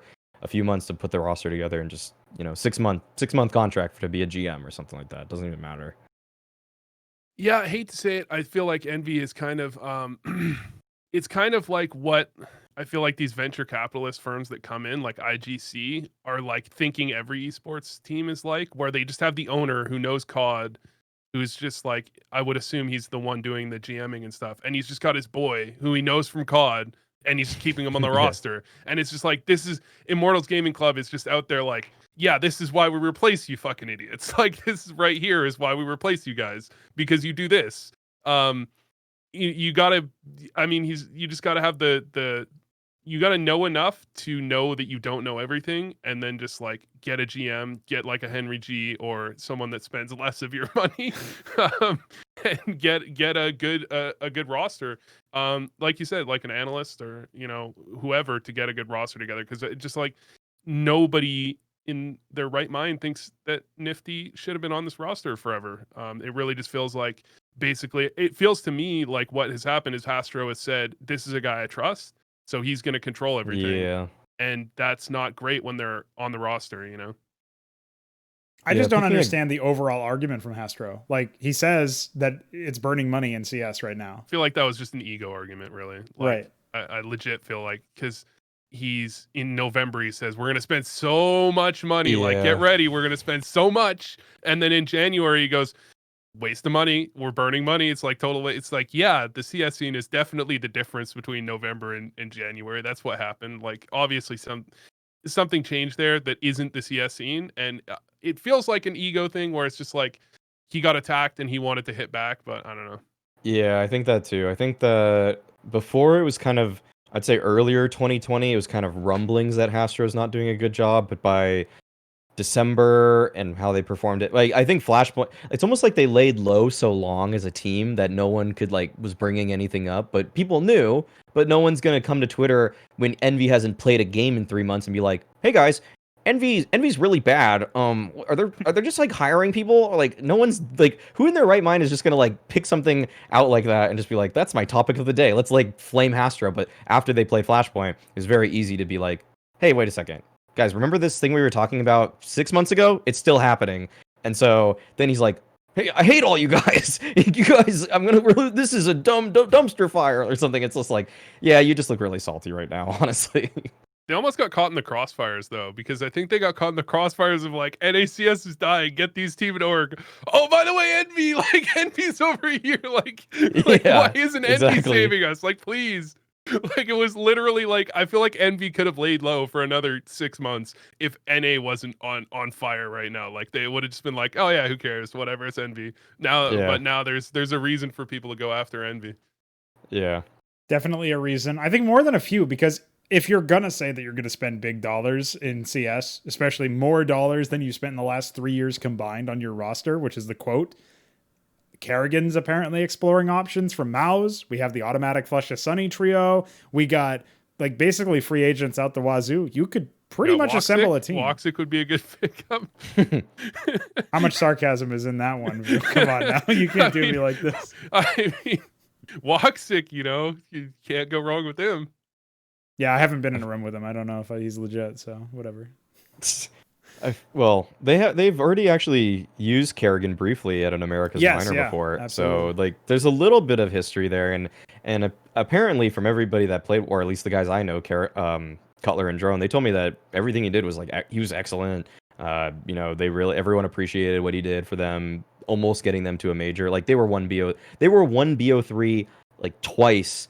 Like they had two BO3s they could have won, either like the last chance one or the lower bracket qualifier game or something like that in the minor itself, where they could have made it to the major, and they were right there. And if he got one more crack at that, he probably would have made that team into something to get to a major. So that'd be cool. I would actually, if they said we're gonna redo Envy and put Kerrigan at the center of it, I actually would be super high on that roster. I don't even care who he gets as the other four. I just think he would do like magic with that team. He came into Mouse Sports with like not really a system per se already defined, but there were all of these tendencies where he didn't come in and set up the squad himself. In fact, the last time that's really happened was on FaZe, and even then it was like piecemeal almost, like get me this player, get me that player, and some of them are really good fucking players, but obviously the fact that he's doing it one at a time instead of from the ground up figuring out his roster, it's an exciting prospect to think of Kerrigan essentially being given carte blanche and again, more money than your last three rosters combined to put together a winning roster. Like if you really want to invest and you want to back that up, that would be my look anyway. I know that people have said that maybe he goes back to FaZe. This is something we've talked about a few times on this talk show, but the idea of Kerrigan being free in theory to explore options that aren't necessarily just FaZe Clan, super exciting, and I think every team should be contacting him, right? Especially if you're a Flashpoint team, like Thorin would be up your ass telling you to get this guy. The same way that he was telling people to get Alex and all of the other players, that some of which did get picked up, obviously. So yeah, I think that could be a great destination for him. So like Genji is another team that's in Flashpoint that doesn't have a roster right now. Genji or Envy, dude, whichever, just Contact. Either whatever, contact. There's actually a few rosters in Flashpoint that could just be like, yo, Kerrigan, how do you want to just build your own team here? And it's just like he just has his choice now. That'd be sick. I think that'd be cool. I mean, that's a no-brainer. Yeah, Kerrigan's just such a surefire way to get a good roster going, and it is. I don't know. Different people have different levels of concerns. It is a little bit concerning that every time his teams get to the top, they flutter. They kind of just fall off pretty quickly. But I mean, it is like a surefire way to get a team that, worst case scenario, you replace Kerrigan in a year and a half, and you've got a good team. One of the things that's super exciting for me as well is figuring out where some of these other free agents go. I did reference automatic Flusha, Sunny. We got Twists, we got Kerrigan. Since we've talked Kerrigan up a little bit, is there a specific most exciting free agent for you guys right now that's like not being used that you really want to see on a top team? Maui, you just ranked a bunch of players, so maybe you got some ideas for this one. Most exciting free agent. Who's the number one? Well, I mean, I think those 5 are like definitely the best right now. If I have to go away from that, then I might say like Azur. I feel like he's probably the best IGL out there that isn't Kerrigan. So I could whatever team, and then Bentet I think is also super interesting. I think if you include those 5 plus Bentet plus Azur, Yeah. I think I don't even care how you throw that roster together. Just give me those 5 of those 7 people in any order. Literally a good team, and pick and choose from some of the dudes that are on the Australian team, the X100 Thieves guys. And I feel like they are the ones that want to stick together. But if they just picked any 5th up from the other players we just mentioned, that would also be good. I'm pretty high on Bentet. I want Bentet to do good things. He seems Same. really good. I like Bentet a lot. Dexter and Bentet can be on a team together. Get Dexter out, man. Get him out.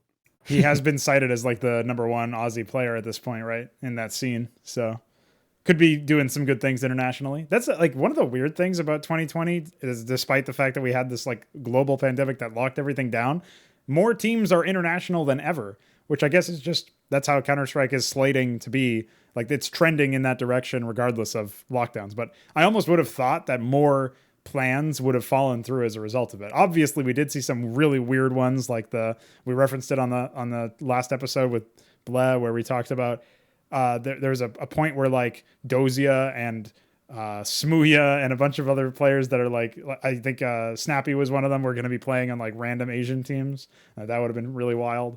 But aside from stuff like that fell through, we've seen even more international lineups at this point, and I'm interested in seeing where that goes. That's one of those things that, again, I think if you're one of these orgs like Envy or Contact or Gen.G, I guess FPX is locked on to Godsend anyway, but in theory, since that deal hasn't been officialized yet, like any team that's looking for a roster or looking to revamp an existing roster should probably be opening their purses for more than just a fellow countryman of one of your existing players. Like the sort of talent that we have at disposal, especially in an online world, is pretty high. I think there's not too many things that are limited. I forgot Obo. I think Obo too is up there. But yeah, like there's so many ways to improve. I feel like many of the players we mentioned have some position on a top 20 team and could slot in and out pretty easily and it be an improvement. I'm trying to think like Obo could be an improvement for some people. Bentet could be an improvement for some people. Obviously Kerrigan would be Azur, or I mean the Extremum team's probably going to be their own thing, but you know, if you really wanted to change your IGL, he's out there too. So it's kind of hard to like verifiably say what's going on with that Extremum team because this is a point that was brought up on By the Numbers as well. But like, is there a point to remaking 100 Thieves but not having JKS? Like, I don't even know if there's a point to remaking 100 Thieves in the first place.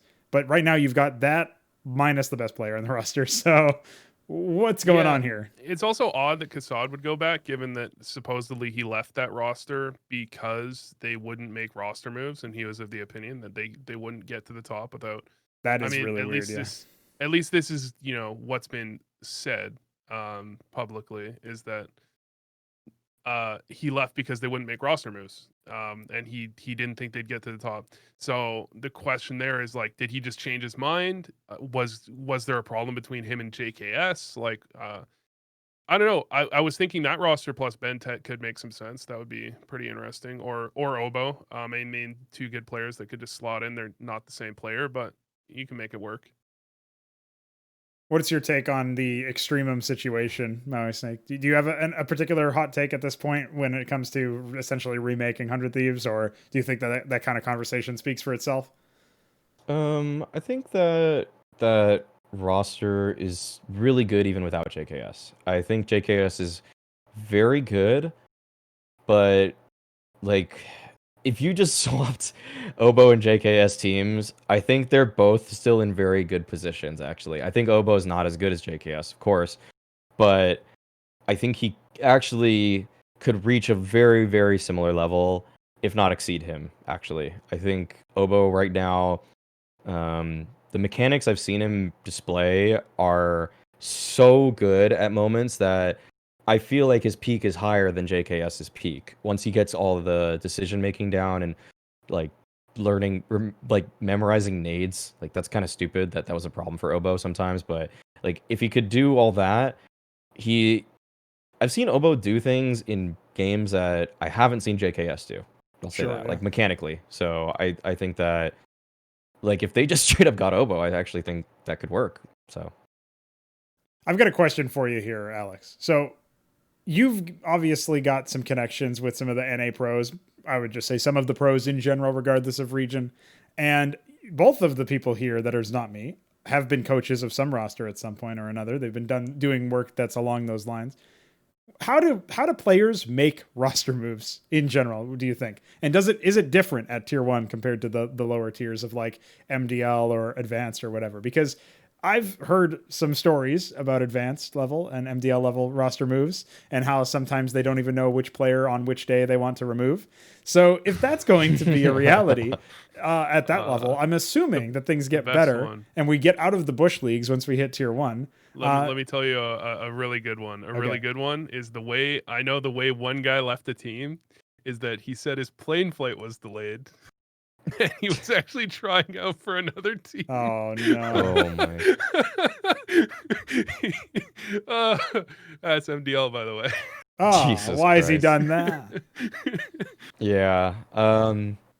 Yeah, it gets more, I think, well, as things get higher and higher up, people get more professional and they can just talk to each other, you know? Like there are like people bring up concerns with players to their faces a lot more, and I think that has to do with the fact that there is a management behind them, like a coach that they can talk to, an analyst. Whatever the infrastructure is, that they'll help facilitate those conversations too, so that if one person is not good at speaking to another, then the coach can bring it up and the coach can be like, hey, the players on the roster think that you are struggling with these things, and we're not going to say like you're gone or anything like that, but if you don't improve these things, we may be looking for other options. So either like, and sometimes that lights a fire underneath players, I think, at the pro level, because they're like, oh shit, I might lose my money or my job, or like I want to play better, you know. Hopefully it's the most pure reason, but it's more realistically like I don't want to lose my job sometimes Right. for people. So that's, I think, a slightly more standard practice. Although I'm pretty sure if like teams or orgs are hands off, it can just kind of be like the MDL circuit, just in terms of how business is conducted. So I think most teams are better, but like, you know, like ENCE, for example, Sure, yeah. it is an MDL story for that roster. MDL story, Among Us story. So many parallels for that particular roster. Who really Yes. is the imposter? Right. I think when you have orgs and you have contracts involved and they've got coaches and analysts and they're trying to remain hyper professional, like keeping things more above board. Like I've heard that that's a major difference between European and North American teams. Yes. Is European teams will tell you your shit to your face, and North American teams will message on Steam in their little Steam chat that they pretend they don't have, but they definitely always do have little Steam chats. And they'll message on their team and they'll just be like, oh, this guy's a problem, we need to get him, we need to remove him. And then if you have nothing between you and removing this player that you think is a problem, they just get removed one day without really being told even what's going on until just when it happens. I have to imagine that also stymies growth, like stops you from actually being able to improve as a player if there is a solvable issue that people just assume is unsolvable, insurmountable, and cut you for. Like, come on, man, why have you done your boy like that?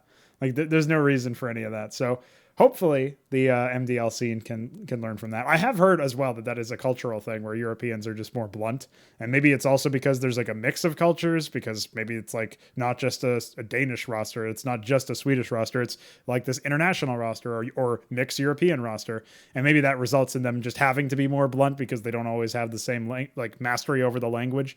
So that could also be playing a factor into it. But that's always something that's interesting to me, is the differences abroad across the pond, because I've heard that like there's this mystical land called Europe where they might even have some lands next year, and they have all of the NA teams even over there. They've actually abducted all of our teams, so that was pretty crazy. We talked about the Tarek tweet last episode. That was a good one.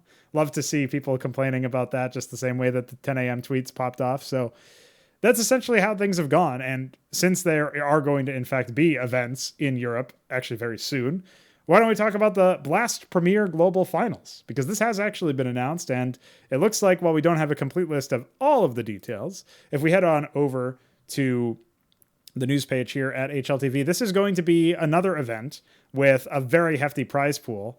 And this is is this a 600K first place, I believe? This is like a massive prize purse for an event, essentially rivaling Flashpoint in that sense. So this is really like starting 2021 off with quite a big set of stakes here. And among those stakes are also going to be Evil Geniuses taking on Astralis as what I believe is the opening match of the whole thing, which is pretty crazy to imagine, because you wouldn't have necessarily banked on that happening, but because of the seeding, you get first to last. So people are already writing this match off as done. Do we think that EG has a chance? Have they had enough time to learn from their mistakes? Historically, EG's been pretty good against Astralis. They're not going to have as much practice time in Europe, but I don't think it's a write-off. What do you think, Alex? I would agree. I think that EG's always matched up really well against Astralis. They have Stanislaw has a history of beating this team. Back to like E-League Season 1, I think, where he was on Optic with Tarek, and then they defeated Astralis. I think they've always looked good, and I feel like the way Stanislaw calls is kind of like hard for Astralis to deal with. So I think like stylistically, like EG loves kind of these like pockets of aggression on T side, and Astralis always kind of like the way that Astralis plays is kind of like a safer default a lot of the time that can usually handle like individuals making plays. But with Stanislaus' style, it's still like a good default overall, but he'll just kind of randomly throw out like this little pocket of like pressure that is very hard for some of the individuals on Astralis to deal with. And then he can mid-round very well because of like he can see the reactions. And I think Stanislaus has just always like had a very good read on them. I don't know if it's going to happen this time, because it's just like anytime a team comes to Europe, it just feels like they lost like 10 steps, you know? So I think it's going to be really challenging. I wouldn't write it off. I'm still interested in the result of this, but I still would, if I had to like gun to my head, 50-50 odds, like I'm not going to make anything more for picking like the underdog. I would pick I have to pick Astralis, but it's just like, it's not done. It's not done. Like if it were like one, and I can never bet on these things, but if it were like 1 to 6 odds, I would 100% like jam EG there. I would definitely put a unit on them or something. So What's nice about this event is that last year in 2020 we had we had that little event that was held in like whatever the convention center. I can't remember the name of the event. It was the most awkward, like felt like 2015 throwback event. The first event of the year that had Navi, I think, won it. Right before Katowice, like the week before. Yeah, Ice. There you go. Yeah. I remember all the broadcasts. It was like a throwback, because people were sitting in like a convention center. People were walking behind, I think. Yeah. But apparently it was like a business convention or so, I don't even know. But if you look at it, all the teams that went to that event, you could map that, and you could tangibly see like, here's the teams that went to that event. They all did way better than expected. So I guess it's kind of nice that you have this event where it's like literally the first event, because then you don't have like these teams that like went to the first event and then just like way overperform in the next event. But it is kind of odd when you have this large of an event right at the beginning, and you will have some toss-up results. But as usual, if you practice in NA for a while, you're gonna be bad in your first few events in Europe. EG are kind of like in the middle though, because they like went to Europe and then they came back and then they went back. Like, I don't know how to really tangibly measure that impact. Yeah. Yeah. That's going to be a tough one too, just to conceptualize how well they'll do. Hopefully we see like a bit of a refreshed look once they come back, but you know, they're alongside Liquid as the de facto NA teams. And honestly, I think like I look at every single other one of these matches that have already been confirmed as matchups, and I can see arguments for, okay, maybe not Vitality versus Complexity, but I could see arguments for the other ones being fun. obviously Vitality versus Complexity is not only sullied by the fact that Vitality might actually be the best team at this event. Like Astralis have obviously got that #1 spot, but Vitality are like probably more dangerous, especially against all of the other teams before they even reach Astralis. Complexity are using yet another stand-in, and it's none other than Yugi. I did see probably Professor's best tweet where he said, "Was Kata sick?" Their coach. That's how I felt about Yugi being the stand-in, but he'll have another opportunity to prove to us why he shouldn't just move to Valorant. So maybe that matchup will be somewhat interesting. I'm not 100% sold on it myself, but obviously New Look Liquid is going to be cool. We'll see Navi in action again. Simple trying to get some early points towards his HLTV ranking for 2021. And it's got some bangers in the works. I think G2 versus Fury is going to be huge as like a nice match. I'm kind of surprised that was not the opening one, because that would have, for my money, drawn the most eyeballs. What do you guys think?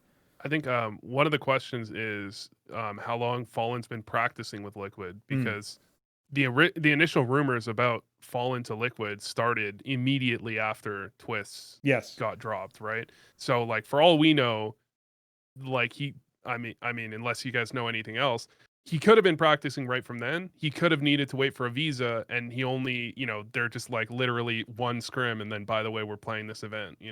That's like the real difference maker there. But yeah, I agree on G2 Fury. I think G2 Fury is going to be sick, and I don't know. I feel like G2 hasn't really shown that much with Nico, and like at some point you have to like justify the Nico signing. I feel Agreed, yeah.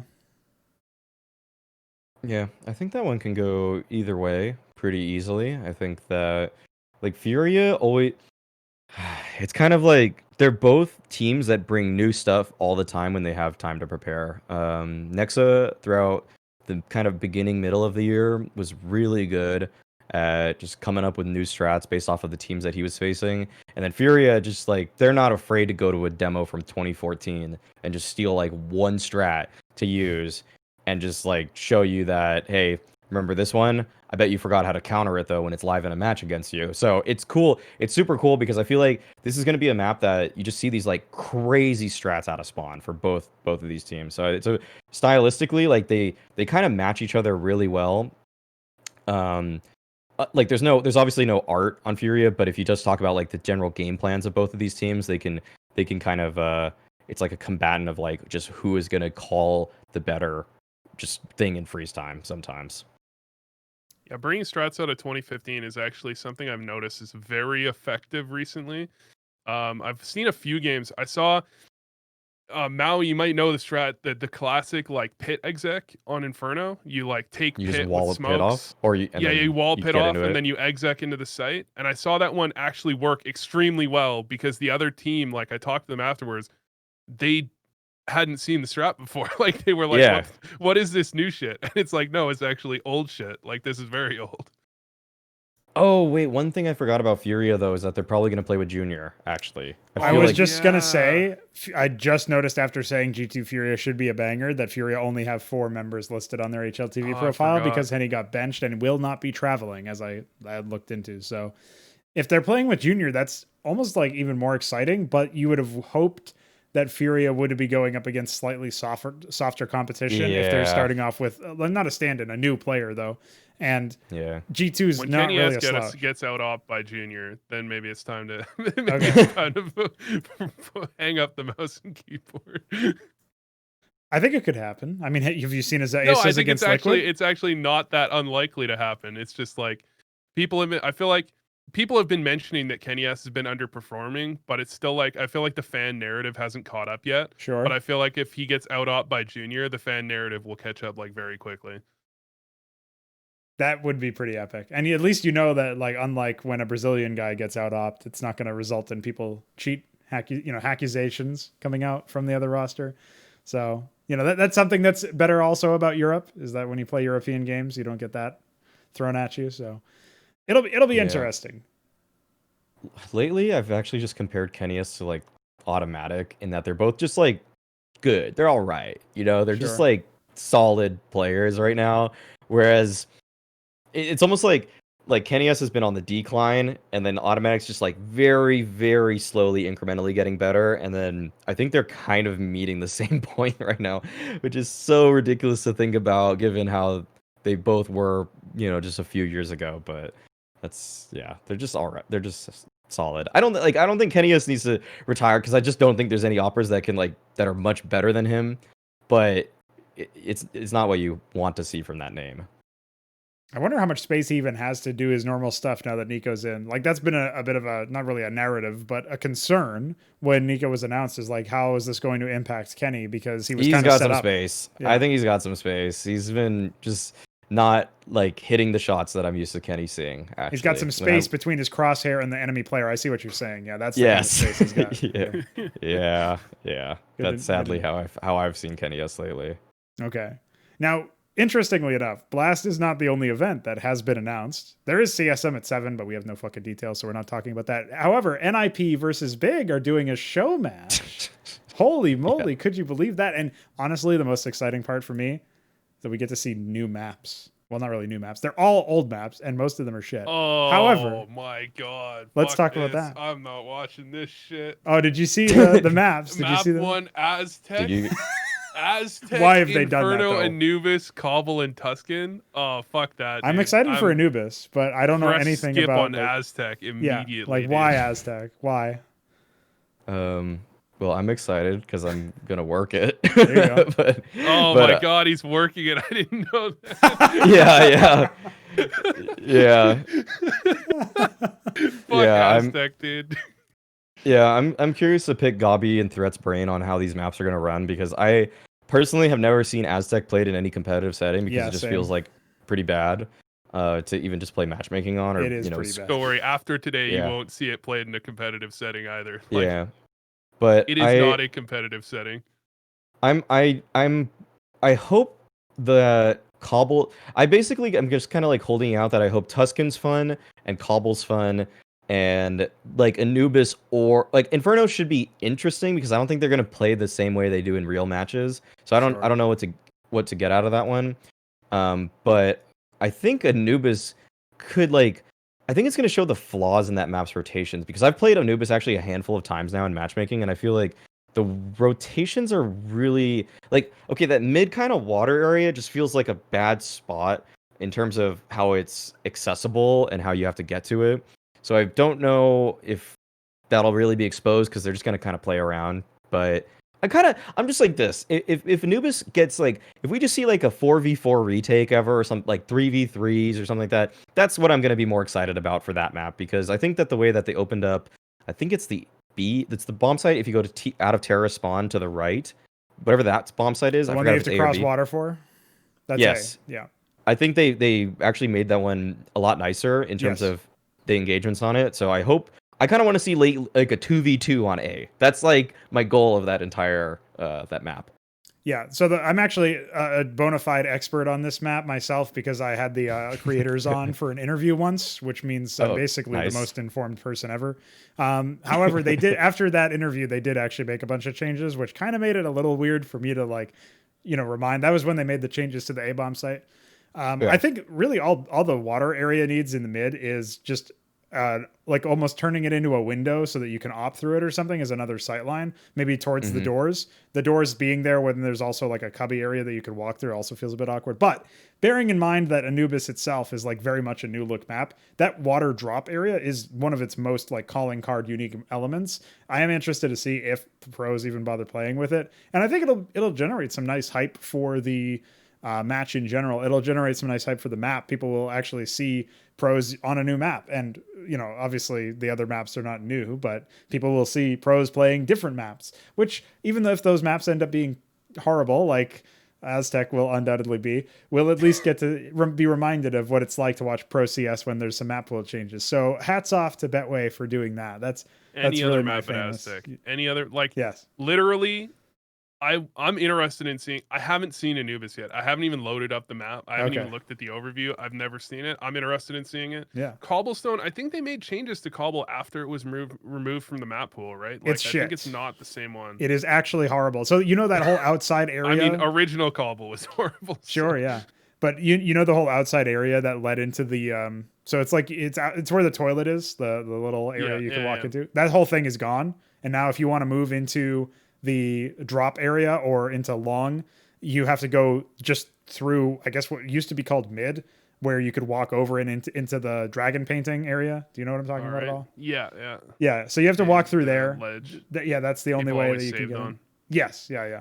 And so like Yeah. you have to walk through there to get there, and it's not really that much of a rotation, but they have basically removed like 25% of the map, and not really I mean, I guess maybe the map is too big, but they didn't remove the fucking wall tower, the giant tower that you just see people sometimes saving in. So like I don't know why that's there. I'm definitely interested in Anubis, Cobble, Tuscan, cool maps, and it's weird to have Inferno in there. I was like gonna question if that's like old Inferno. Could be, I guess. I don't know. It's like it's just weird to have that in the list. Yeah.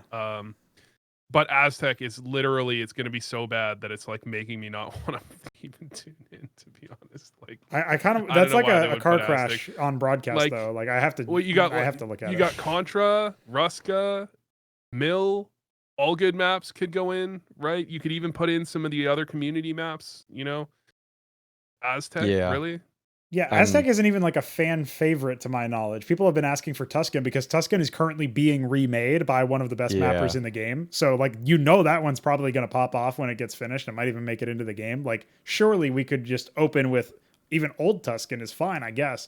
Like, surely we can open with that instead of opening with Aztec. Like that's people have been begging for it back. So I don't know if it's opening. Is it opening with that, or are they just picking? Aztec is number one. Is map number one. Last. Oh boy. Yeah. I mean, as far as I know, yeah.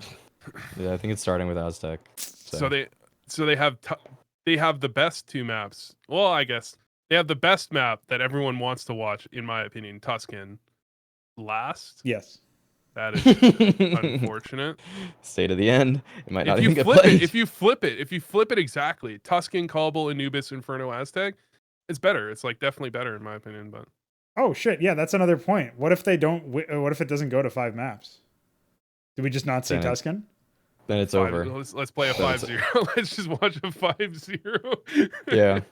No, just watch it be the only interesting map we might get might be Anubis. We'll see. We'll see how it goes. We will at least get Anubis, but that is criminal if we don't get all the way to Tuscan. Like, what are they thinking? Surely they just make them play all 5 maps. I mean, make them, but you know what I mean. Like, surely that's the format. Taking play out to a whole new level.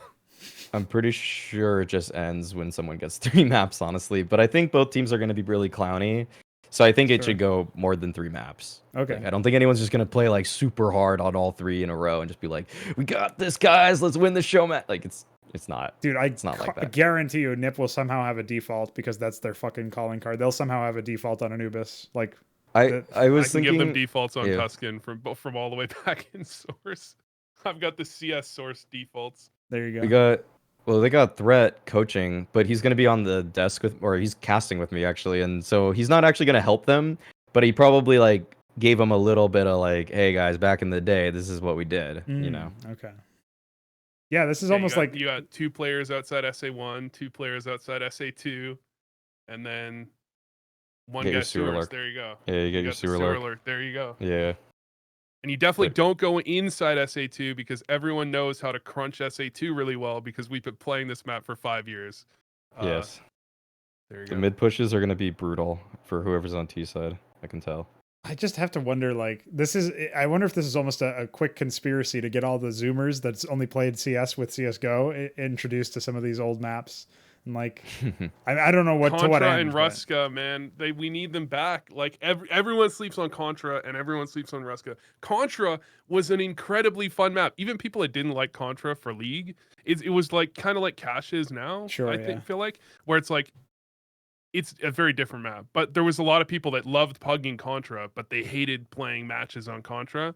But it's like nobody. I'm the only person that even remembers Contra exists. I feel like I'm living in an alternate reality. I just played it in a 10-man actually. Like I feel like I saw that. Yeah, Contra. I used to love Contra. Contra's fucking amazing. Yeah, I think I streamed. Yeah, I think I streamed it or something. I think I saw the stream and then I didn't actually watch the game, or maybe I watched the game and. Well, it was against newbie people, so I just kind of like got to run around and shoot at people. So it's a fun map. It is fun. I like it. I like this river rotation Like, Oh there's yeah, just a lot. sewers. Yeah. Yeah, there's a lot of cool things you can do. Yeah, the super fast rotation through sewers was always really, really sick. Yeah. And just like the contact points, like you probably don't even notice this if you play 10 men, but the contact points were always really cool. That's the problem with porting it though, because box room is just probably gonna be one big molly every round, and like the same thing with like I forget what we even called it, like the A entrance box room is like probably one big molly. It's like unfortunate. It was a great map in Source though. Yeah, I agree. I liked it in Source. That's going to be one of those things that Cat Food, who's the mapper who's porting Tuscan and remaking it, he's already talked about how he's already had to figure out like at what point does a Molotov become overpowered in this map, because he's got to have to make some changes. But the other angle to this, and obviously this is like a bit of a self-indulgent like sort of side tangent, but I wonder to what extent like old maps would be broken if people figured out a lot of grenade lineups like they have now, like nowadays. Like obviously some utility lineups completely change the game. Like how much more T-sided would overpass be if nobody found that Molotov over the little like connector room there that goes directly onto the ramp, and force the T's to either use a smoke or wait.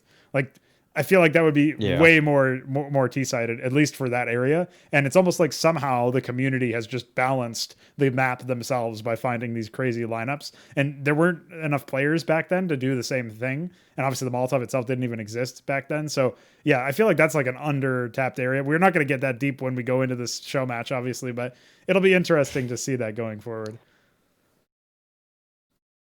Yeah, I can agree. I think that there's probably a few maps that are like nostalgia is like, yeah, this was so good, but Sure, like yeah. then you play it and it's like, wait a second.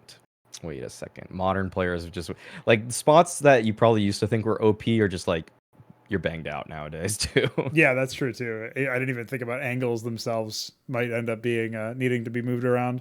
But that's the benefit of playtesting, and obviously the benefit of having a spotlight on your map in general. So I'm sure Rold, the creator, the engineer of Anubis, will be quite happy with that when that goes live. So shout out to him.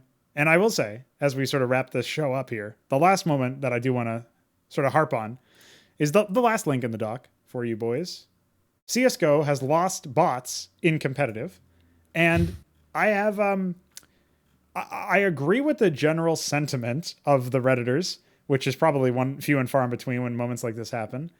But they have gone about it in a predictably Reddit-like fashion where they don't make any sense with their arguments. They don't back anything up. They don't understand why Valve may have done something like this. And again, they do have to read between the lines because Valve never tells us anything. But they like ignore all arguments contrary, and they stick to like really poor reasoning for why I actually side with the point, but the way they got there is completely wrong. So have you guys followed this at all? Obviously this is not really esports related, but have you guys followed the bot removal, the great bot purge of 2021? I made a couple tweets. Okay. I'll have to pull I those. don't know what you're like. What do you mean they went about it the wrong way? Like I want to hear your explanation. Everybody is talking about the fact that now if they lose a player for any particular reason, even if he wasn't vote kicked out, and they don't have a bot, now the game is completely unwinnable. And that is not really the argument to be having, because the games that are winnable because the enemy team somehow dies to a late lurk from somebody taking over a bot, I don't know if you really deserve to. I mean, I guess technically you deserve to win those games, but like that's not a real victory. Like it's not a real victory to be like, oh, I've got a bot that sometimes says no to me anyway and buys a fucking Negev. Like that's not a useful asset, right? Like you have the wrong argument. You're talking about it from like, this is going to impact me negatively in my matchmaking games, instead of thinking about like, this is such a lazy idiot move by Valve in the first place. Like this is my belief. I think Valve just are so lazy about how they resolve issues in Counter-Strike that they couldn't figure out a way to make it so that for one, it automatically deletes the game and like bans the players or something if there's some weird match, like not match fixing, but the thing where they are ranking up accounts to sell to hackers so that they have Prime is like that they basically do that. I saw that one mentioned, and then there was like the top comment was just an immediate like, this is dumb because they could just do the single bot remaining thing regardless. Like, yep. They don't need to remove bots. Like this is just not even a fix. Yeah, they basically it's like super short-sighted, and it's not even going to resolve the issue. It's just going to make it like another hurdle for people to step over, as opposed to actually resolving the issue. Like that's the argument. You can also just ban all 10 accounts if the rounds consistently end that fast. Like that's just a ban condition. also something that's totally possible. I mean, at least feed them to Overwatch or something, but apparently Overwatch doesn't even deal with that. Like they only deal with like griefers and hackers, suspected griefers and suspected hackers. I've never even seen a case where that happens in Overwatch, so I might just be misinformed there. But like that's a case where I feel like at this point, Valve, this is like just another example in the pile of examples that is never going to be, exhausted. That they are not really interested in a deep and comprehensive response and fix to an issue. They're just going to say, this is like something that might help. Okay, let's do it. And it doesn't take us that much time. Some data behind it though. I would assume with any change that Valve does that there's some data behind it. And the responses to my tweet were actually saying it's very common in silver, which is like, I think the most common, the most populated rank is like gold nova something.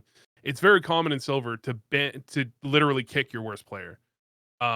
Which would make sense that like the shittiest players in the game think that a bot would be better than their shittiest player. Like usually it's not really going to be the case. Even if your worst player is like playing pretty shit, I feel like the odds of him turning it around and doing well are a lot higher than you have a 4v5 with a bot. So and like I thought it's like this really adds up that the dumbest players in the game think that this is a good idea to kick your fifth player. But if that's happening a lot, then I guess it makes sense. I still don't think I think there's other ways you should fix it though. Yeah, maybe don't add a bot if it's a vote kick and keep bots if people are disconnecting because of internet issues. But then you would encourage people to shit talk someone until they leave. That's the shittiest counter argument, like in my opinion. Yeah. What do you have any comment on bots, Mauisnake? I mean, they won a major in 2020. Like, surely they deserve better than this. Smith's retired, man. That's True. rude.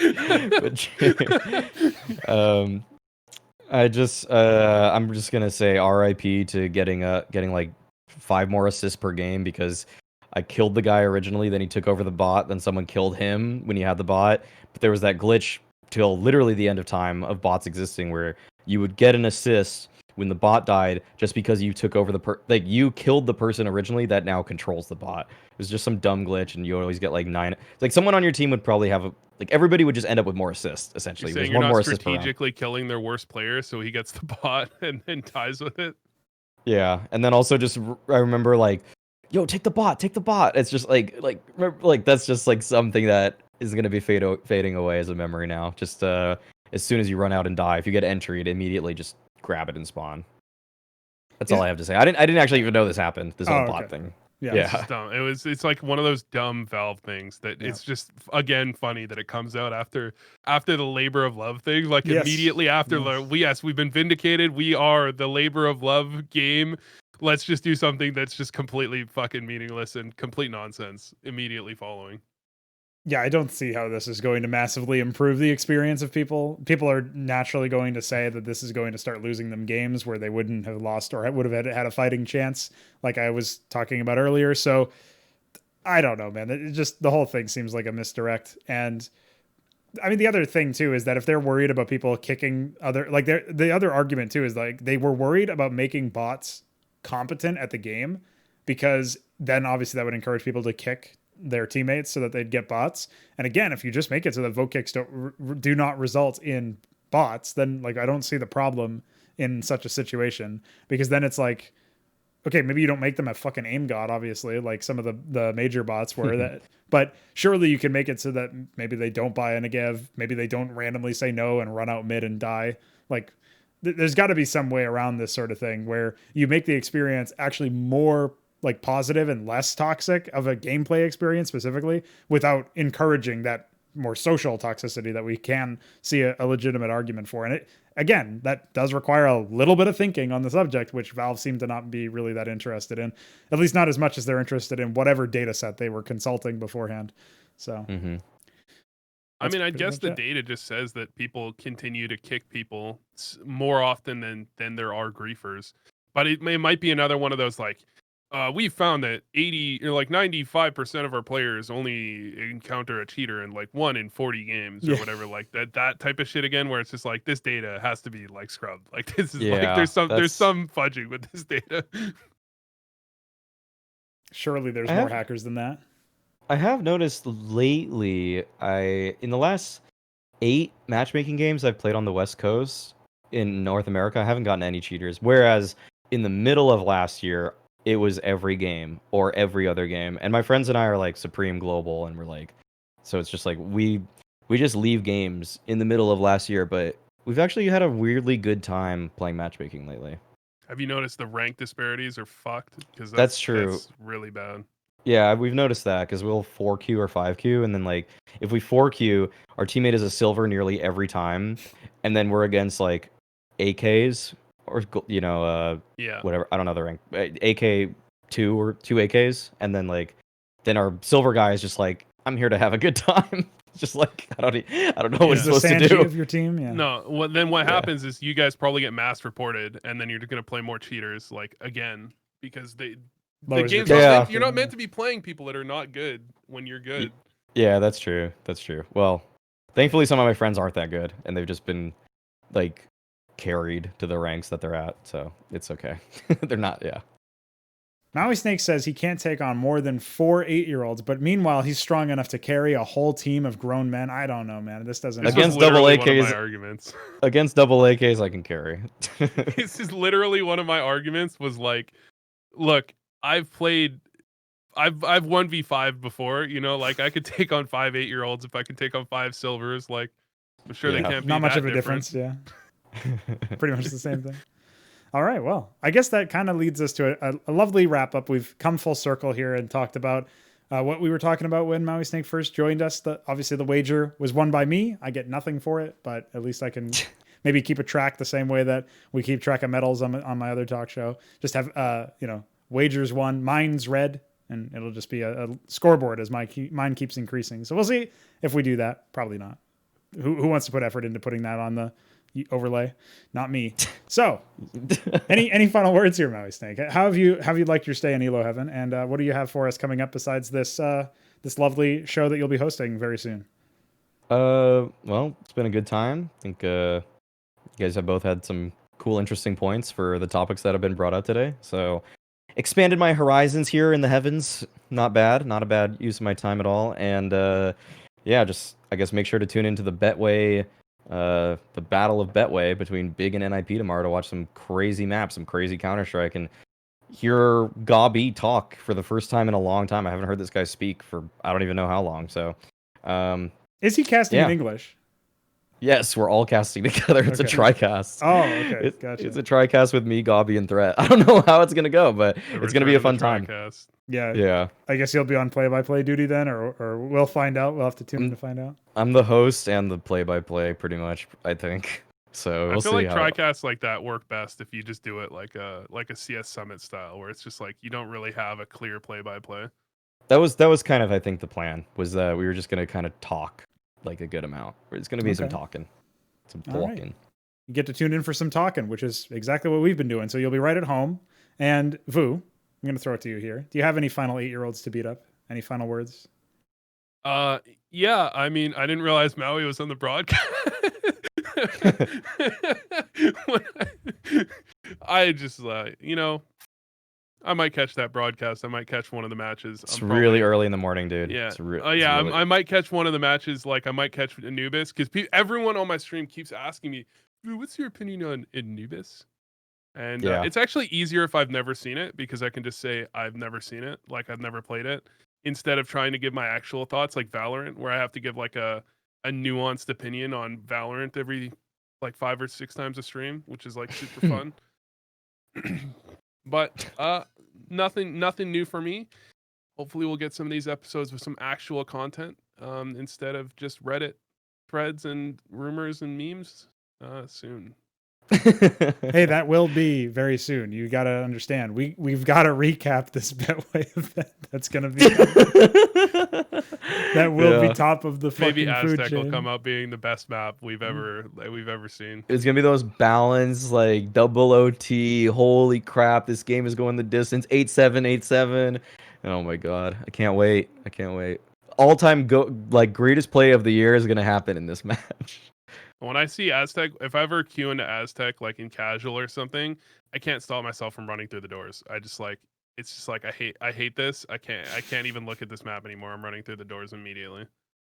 Yeah. Before I do this, I actually have to like run around all these maps to make sure I know the call outs and just like yeah. What callouts are there on Aztec? He's bridge. He fell off into water. He missed the water because the water doesn't cover the whole ground, so he died. All right, that's the next round. Some Moving damage. Yeah. Oh, they busted out the auto snipers and the auto shotguns. Looks like they're battling each other. Okay. on. For the Battle of Betway, the Battle of the Auto Snipers and the Shotguns. Stay tuned for that Yeah. in just about 12 hours or something from when we're stopping this this broadcast. So, Mauisnake, thanks once again for joining us. Appreciate you working with the time zones. We'll be catching you on that broadcast, or I will. I'm sure Vu will join me as well. That'll be a great watch party. And I don't know if I'll be up at that point. It's in 10 hours. Yeah. It's It's like in 10 hours? I'm going to have to go to bed like right Oh now. my. All right, well, we'll let you go then. Thanks very much. And to all of you little angels who are in the chat watching ELO Heaven today, we thank you as well. Until next time.